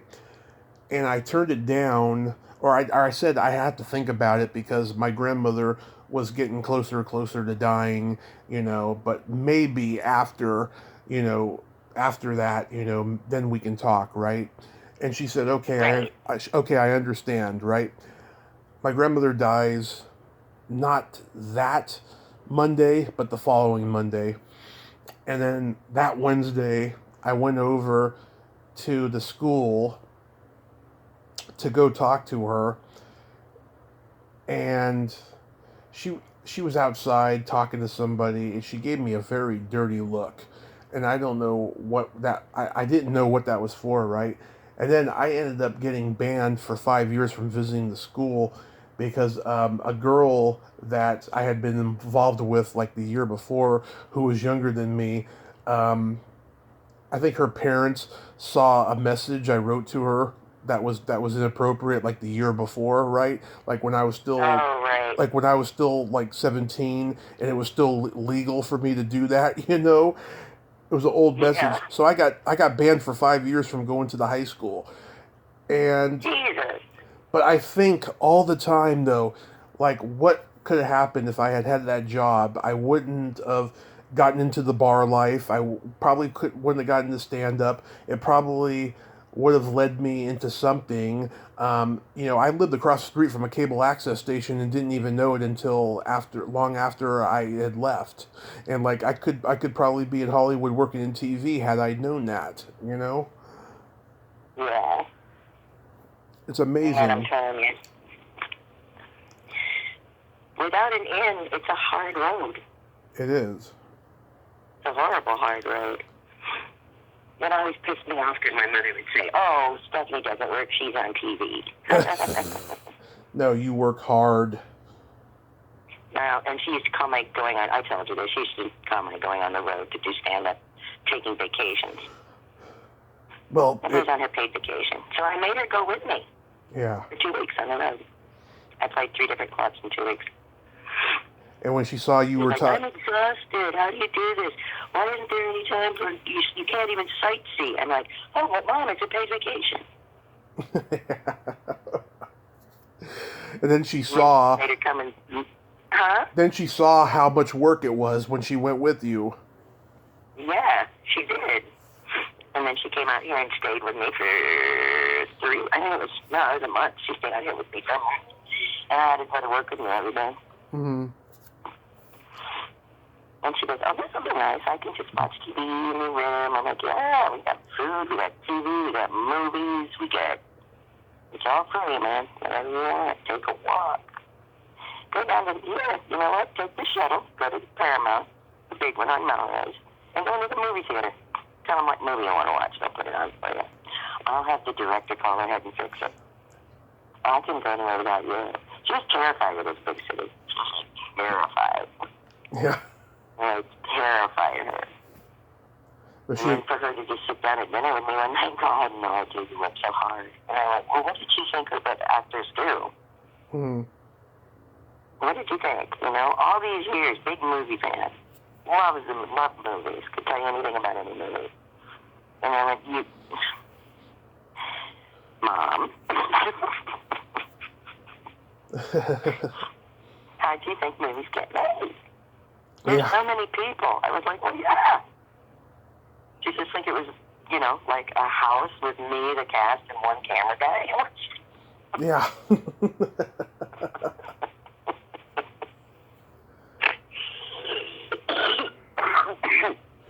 I'm sorry about this cough. It's getting better. Oh, it's okay. Everyone coughs on here.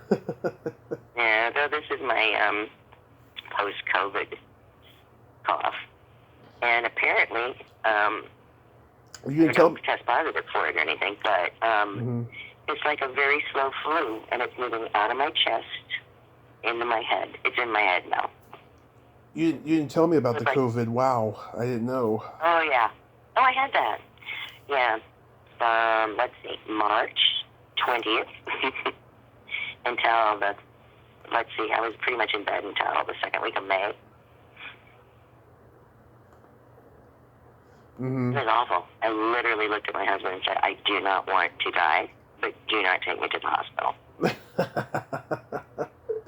It's like you have no options. Yeah. And he was like, well, because we lost our insurance. And I'm like, don't take me to the fucking hospital. Don't do it. I went, there's a critical care up the street next to Erewhon Grocery. Yeah. Which to me is obscene. Why is there a critical care place right next to Erewhon? I have no I can't idea. afford to go to Erewhon Grocery. I applied for a job there, which is really funny. Really? I can't afford to buy an apple at your place, but let me sell them to others. Yeah, just seasonal part-time cashier. This seasonal stuff is fun, man. I love seasonal stuff. My brother's doing that right now, and he actually got promoted from being a bagger to I think he's taking inventory or something like that now. And yeah, it was supposed to be a seasonal job, but he applied for the other job so he can get more money because he's got child support, and he doesn't like the coworkers and all the shit that goes on there. It's really stressful. When I was working in retail, first 8 years it was great, and then it went downhill. Once corporate took over and said, okay, if they can't cut it, get rid of them. And then next thing I know, I see new coworkers every day. Wow. Excuse me. I see coworkers every day. I see new coworkers every day when I was working at my last couple of retail jobs. It's so funny because it's such a retail is a bitch, man. Yeah. It's a bitch. And there's like politics and hierarchies and like every job. This applies here, but it doesn't apply there. Like every job, yeah. Yeah, and people treat you like shit, My first Karen, I literally stood there and just let her scream at me. And my manager's standing maybe 4 feet away from me. Yeah. Sorry. It's okay. And she's screaming at me because there's nobody to help her in dresses. Yeah. And I had said, ma'am, I am so sorry. I will call upstairs and ask the floor manager to send someone down. No, you get out from behind that counter and you help me. I said, ma'am, I'm sorry. I'm not permitted to do that. I sell jewelry. That's all I can sell. That's all I can help you with. I'm so sorry. You fucking bitch. How dare you deny me? Bitch. I said, she goes, get your manager. And my manager's standing 4 feet away from me, showing diamond rings to a young couple. And I wanted to grab them both and go, you're too young, stop it. Get out. And don't buy diamonds here. But that wouldn't have been good.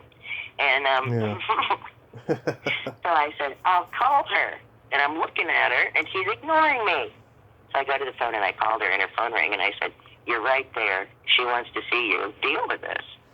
And she goes, no, you do it. And I said, well, I'm going to walk out. That's what I'm going to do. I'm going to take her hand. I'm going to go over there. I'm going to sell her a dress. And I'm going to let them know that my supervisor told me to do that. And I'm whispering on the phone, and she goes, well, shit, all right. And she goes over. And it's first to deal with this woman, and I don't know how she did it, but she had to phone and call it in like a minute and apologizing for moving through. So I don't know what she did, but it was amazing. But the fact that she stood there and let me go through that for like 5 minutes. Yeah. What is that? Who does that? I don't know. I don't know. And I thought some lady wanted to buy all this one, these little diamond necklaces. They're just silver necklaces with little diamond accents, and they're really pretty. And they were on deep sale. And because it was a week before inventory, and we all love inventory. I actually do love inventory, which is a problem, apparently. But she wants to buy all of them because they wanted to send they have family here and family there. She has like 8 brothers and sisters. They all have many kids who have grandkids. She wanted to get all the girls the same necklace. They wouldn't let me sell them all to her because they didn't know she was going to go on eBay and sell them again for more. And I'm like, what difference does it make? This is like a $5,000 sale. I'm working on commission. Yeah. She wants to come back every day and buy 3. I'm like, oh my God. And this poor woman said, and I just told her the truth. They said, and don't tell her the truth because we don't want her, complaining to Macy's. And I went, oh God. Mm-hmm. Even though it's policy, they don't want to handle it. They want to dump it on you. Yeah. So I just told her, they won't let me do it. They said that they're afraid you're going to take them on eBay and sell them for more, and that like you want to come back every day and buy a maximum of 3, that would be fine. But personally, you can get the same thing right down the mall to the left. Retail sucks. Retail sucks. Yeah, and people don't know. People don't know what you go through when you're at that retail. They don't see you. They don't acknowledge you as human. Yeah. So do you have sometimes. Mm-hmm.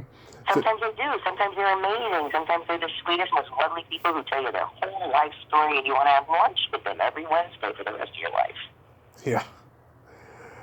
Do you have any Thanksgiving plans or Christmas plans? Well, Harper's working on, my daughter's working on Thanksgiving. Mm-hmm. No, they're not. They're shutting down for Thanksgiving to encourage social distancing, which is weird since they're open all the time other than Thanksgiving. But, yeah, we're not doing anything. No one here likes Thanksgiving. My husband has never liked Thanksgiving. Family gatherings were horrible. My daughter never liked Thanksgiving because we always went to my husband's family, and the gatherings were horrible. Well, we're staying away from my godparents because they're Republican dicks, and they have a full bar there, and we don't want my mom to be tempted. I'm not worried about me or my brother. You know, my brother's been sober for 15 months now since being jailed and all that stuff. Wow! Congratulations to him, man. That's awesome. Yeah. So. Where's your mom? I'm sorry? How is Mom? Oh, she's getting better every day, after coming back from the brain hemorrhage and everything. And, driving him crazy and driving me crazy on occasion. But for the most part, she's good. She's getting way better. Good. So are you just gonna hang? Yeah, he's Thanksgiving. He's gonna cook, yeah. My mom can do some light cooking, just as long as she doesn't bend. Otherwise, the screws are gonna come out of her neck. She's got until maybe February with that brace. She was supposed to have it out like last week, but the doctor said no, she's not ready yet. So. Oh man, how frustrating. We'll see. Yeah, and then as far as Christmas goes, I don't know. I miss my dad. We talk like once a week, and I wish.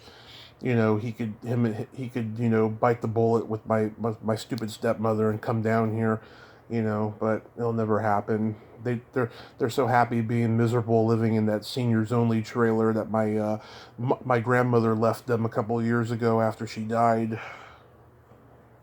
Wow. Man, I'm telling you, I don't get it. I don't know. I don't get people. Honestly, it's sad to me that we don't do Thanksgiving because it was so bad for so many years. Yeah. And I don't, I sat there and smiled and did all the right stuff. And there's my kid going, why are they mean to me? Why won't they play with me? And I'm like, because you're not Jewish. I'm half Jewish. I'm like, yeah, but they're not paying attention to that half of it. And then it's just like, come on, poor kid. So normally what we do on Thanksgiving is we pick out like a mass of movies. Yeah. And then we just decide what fabulous meal we want to make. And it's sometimes it's just stuffing and vegetables.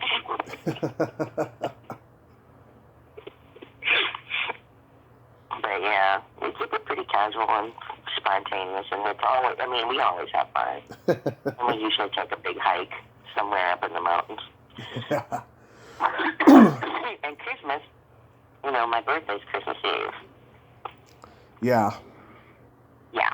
I say that all the time, and I never forget. I never forget. We go crazy for Christmas, and even if it's just the three of us, let's just decorate everything. Yeah. There's like hollyhock hanging from the doorknobs and bells on the toilet flushers. Yeah, Christmas. I love Christmas. Those couple years that we were on the streets, oh my God. So I remember the first Thanksgiving we were at my brother's ex-wife's family's house, and they're rich snobs. Didn't enjoy that very much. Christmas time, 2014. Oh my God, that was so sad. My mom and I, we went to go see A Night at the Museum 3 because it was Robin Williams' last movie. We cried in the theater. And oh man. Afterwards, oh my God, I got drunk back at the group home that I was staying at, and I was miserable that Christmas. And then 15, 16, I went to Narcotics Anonymous meetings that were having Christmas dinners. Oh, God, they hook you up there. They had not just turkey, but they also had ham, and they had prime rib, and all the goodies. Wow. All the goodies for Thanksgiving and Christmas there. Yeah, I went to those, and I have like a handbook of where to go to do things if you're homeless, pretty much, because I did a lot of amazing stuff that became beneficial to me, as scary as it was, and that was one of them, you know. And last year we wanted to volunteer to help the homeless, but the shelters are not even doing the hot meals this year. They're just giving them, bags of food. And Yeah. see, that's the thing. When I was working all the time, I had lots of money. We used to, I think Arnisha Walker started it on nurses. That sounds right. Mm-hmm. We just got together and bought all these sandwiches and stuff and box lunches and bag lunches and burgers and walked around the studio before Thanksgiving and gave them to all the homeless people so that they still live there. Mm-hmm. And that was so much fun, it was fun. And we met some pretty freaking amazing people. Yep, you do that. You meet amazing people. Yeah, and it was amazing. Somebody at the studio was like, don't do that.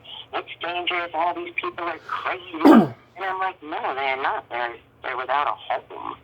Yeah. And they're hungry, and they're cold, and don't tell us what to do. Yeah, I remember George Carlin's line, NIMBY, not in my backyard. That's the philosophy of the rich people.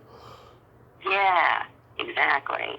It's still funny, and though. Man, there's some amazing... I met this guy that was just like, oh my God, he knew everything about Keats. He knew every written word by heart. He was gentle and amazing, and he had been a professor. Mm-hmm. And then things happened. Yeah.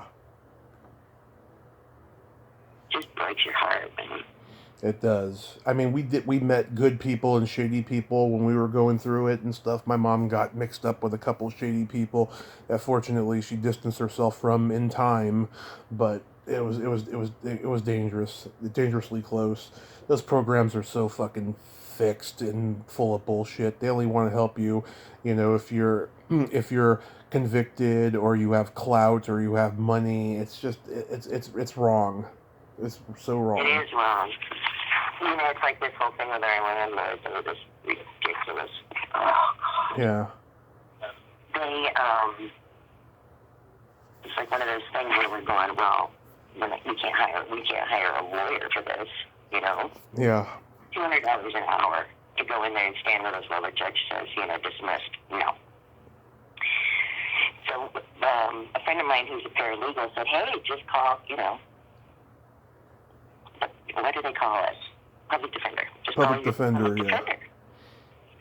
And she goes, it's gonna be, it's fine. You don't have anything to worry about. She checked all the rules and laws and filings and stuff, and she just said, nah, you're fine. You don't have anything to worry about. It's bogus. And she said, she did literally say, just have it in your purse. And when it's dismissed, walk over there and hand it to them and go, anyway. Mm-hmm. But, she said that to call him. So I call him. Mm-hmm. The number is no longer in service. Oh, that's sad. If you don't use the public defender in the area in which you will, in the court area, like if we go to Van Nuys Court, we have to use Van Nuys, Santa Monica, you have to use Santa Monica. And nobody will cross any lines. There is no public defender in our area for this. And I kept calling back the courthouse and the other people and saying, that number says it's disconnected. Half the people told me, oh, no, it's not. Hold on. Oh, I just called it. They answered. I said, well, you're lying. You're lying to me. It's disconnected. And I drove by the building. It's empty. It's vacant. It's for rent. And I just said, why are you lying? Why are you lying to me? Why don't you just say there is no public defender? Yeah. Because if you don't, I will. And I will make sure everybody in this area knows that we're being tremendously let down. Mm-hmm. Because if there's no public defender, and they're building out here all over the place, and it's destroying all those hiking trails and stuff. There's condos there now. Mm-hmm. You know, it's ridiculous. And people who don't want that in their neighborhood can't afford to hire lawyers to go through, you know, a short-term, even a long, especially a long-term battle about property and stuff. Mm-hmm. So all this stuff is just getting passed. And people are building whatever they want to build. Because people who want to fight it can't fight it. Because there's no public defender. Exactly. Fuck. I know. My $1,000 is just $1,000. You know what I'm saying? But I'm talking about people literally living next door to what was a field, now living next door to 150 high-rise condominiums with parking right next to their gate. Yeah. There's very few flop houses anymore for homeless people to go stay in. You know, there's freaking nothing except for sidewalks now. And in some areas, you know, they've approved it okay for homeless people to sleep on sidewalks. It's like, okay, that's good and dandy, but still, they need a place to live. How about giving them some non-cost housing or affordable housing or something? Get them jobs, help them. You know? Yeah, exactly. Why is that not happening? Seriously, I get 1,000 job openings a day sent to me on my phone. Because you can just sign up for that. Mm-hmm. The fact that somebody thought that I'd be a great match for a surgical nurse, that's meaningless. They still sent me the job. Well, you played a nurse. I did. And I saw that and I went, oh, somebody took TV too seriously. Yeah. But you get all kinds of stuff, you know, and there's all kinds of things to do. But if you don't have a place to call your own, you can't get a job. And if you can't get a job, you can't have a place to call your own. So someone needs to step in there, like an invisible public defender and a community, and provide the kind of genuine, true, well-deserved guidance that is needed. Mm-hmm. Yeah. It's just not right. It's just so not right. It's so not right. But I have some jokes for you to wrap this up. Yay, I love jokes. I know. You know how you can tell if a gas station worker just had sex? No, how? One of his fingers is clean.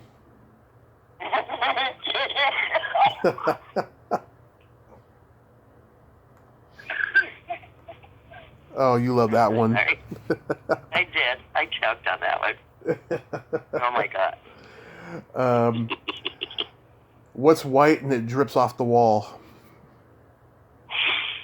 Oh my God. What? George Michael's latest release. Okay,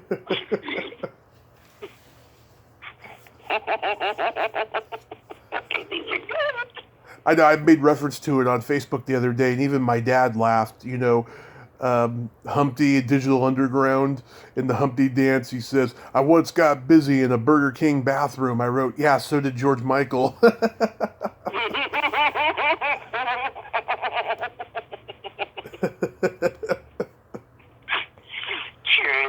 that. Oh my God.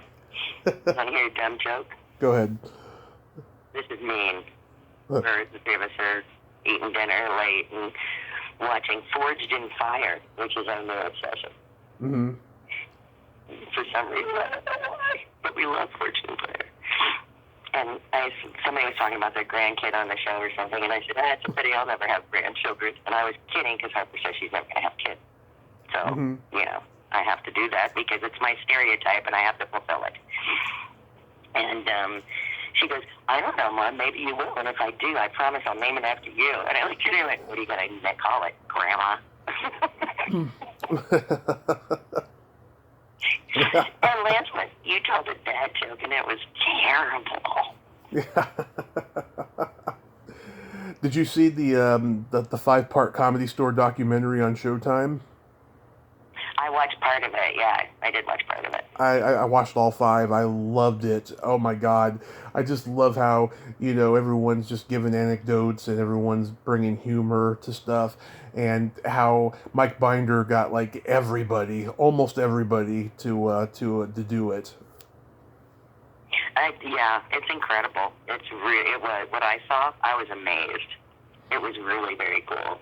He actually asked me very recently why I never worked there, and I told him the truth. I went, well, Mitzi said I was too thin and pretty to be funny, so I needed to get fat and get a puppet or a banjo. And he went, and you didn't?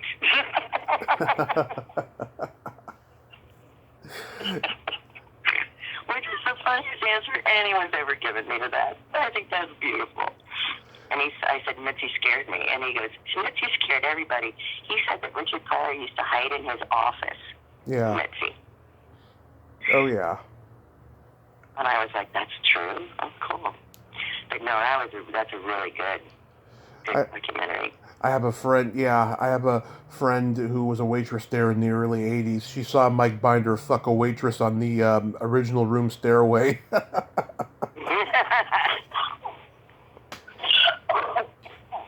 I'd like to know where that waitress is now. Yeah.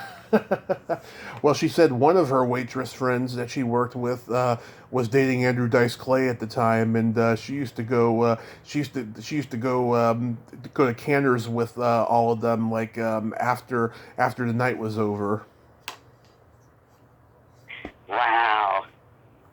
Maybe that'd be a good thing to research. What happened to all the girls that fucked the comics in a closet? Well, I will tell you this. Or bathroom. I will tell you this. I interviewed the porn star Christy Canyon. Mm-hmm. She fucked, Kinnison and Dice and Robin and Paul Rodriguez. She said she wanted Louis, but Louis's gay, so that didn't happen. Yeah, but they would have had a nice evening eating ice cream and talking. Yeah, she didn't want that. She wanted some cock in her mouth. Oh, well. He could have put a bag on her head, but... Yeah, she got with a lot of comedians in the late 80s. She was a chuckle fucker. Jesus. Man, those chicks were mean to me. A couple of them were mean to me. Because they're like, I just do what I want to do, and you don't have to say anything to say about it. I'm like, did I say anything to you?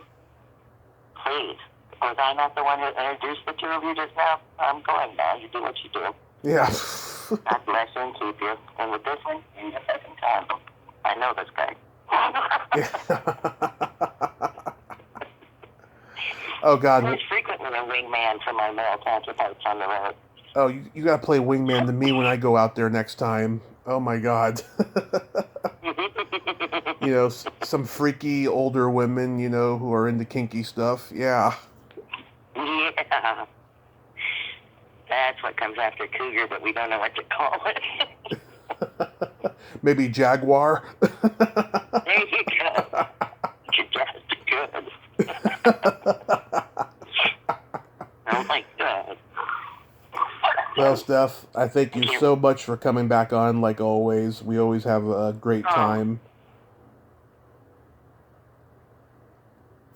Hello. Thank you. Yeah, I'm here. Okay. I just went, oh, thank you. And you know what? I feel way calmer and far better about Monday. See, that's the thing. There you go. There you are. That's who you are. I'm all nervous about something that's going to be a piece of cake. And now I'm not. Thank you.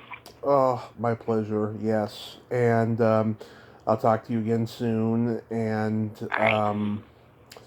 have happy holidays, stay safe, and rock every audition you get. Thank you, sir. And you, keep on, because you are fine. Oh, thank you so much. Thank you. Bye, honey. Okay, bye-bye. Bye-bye.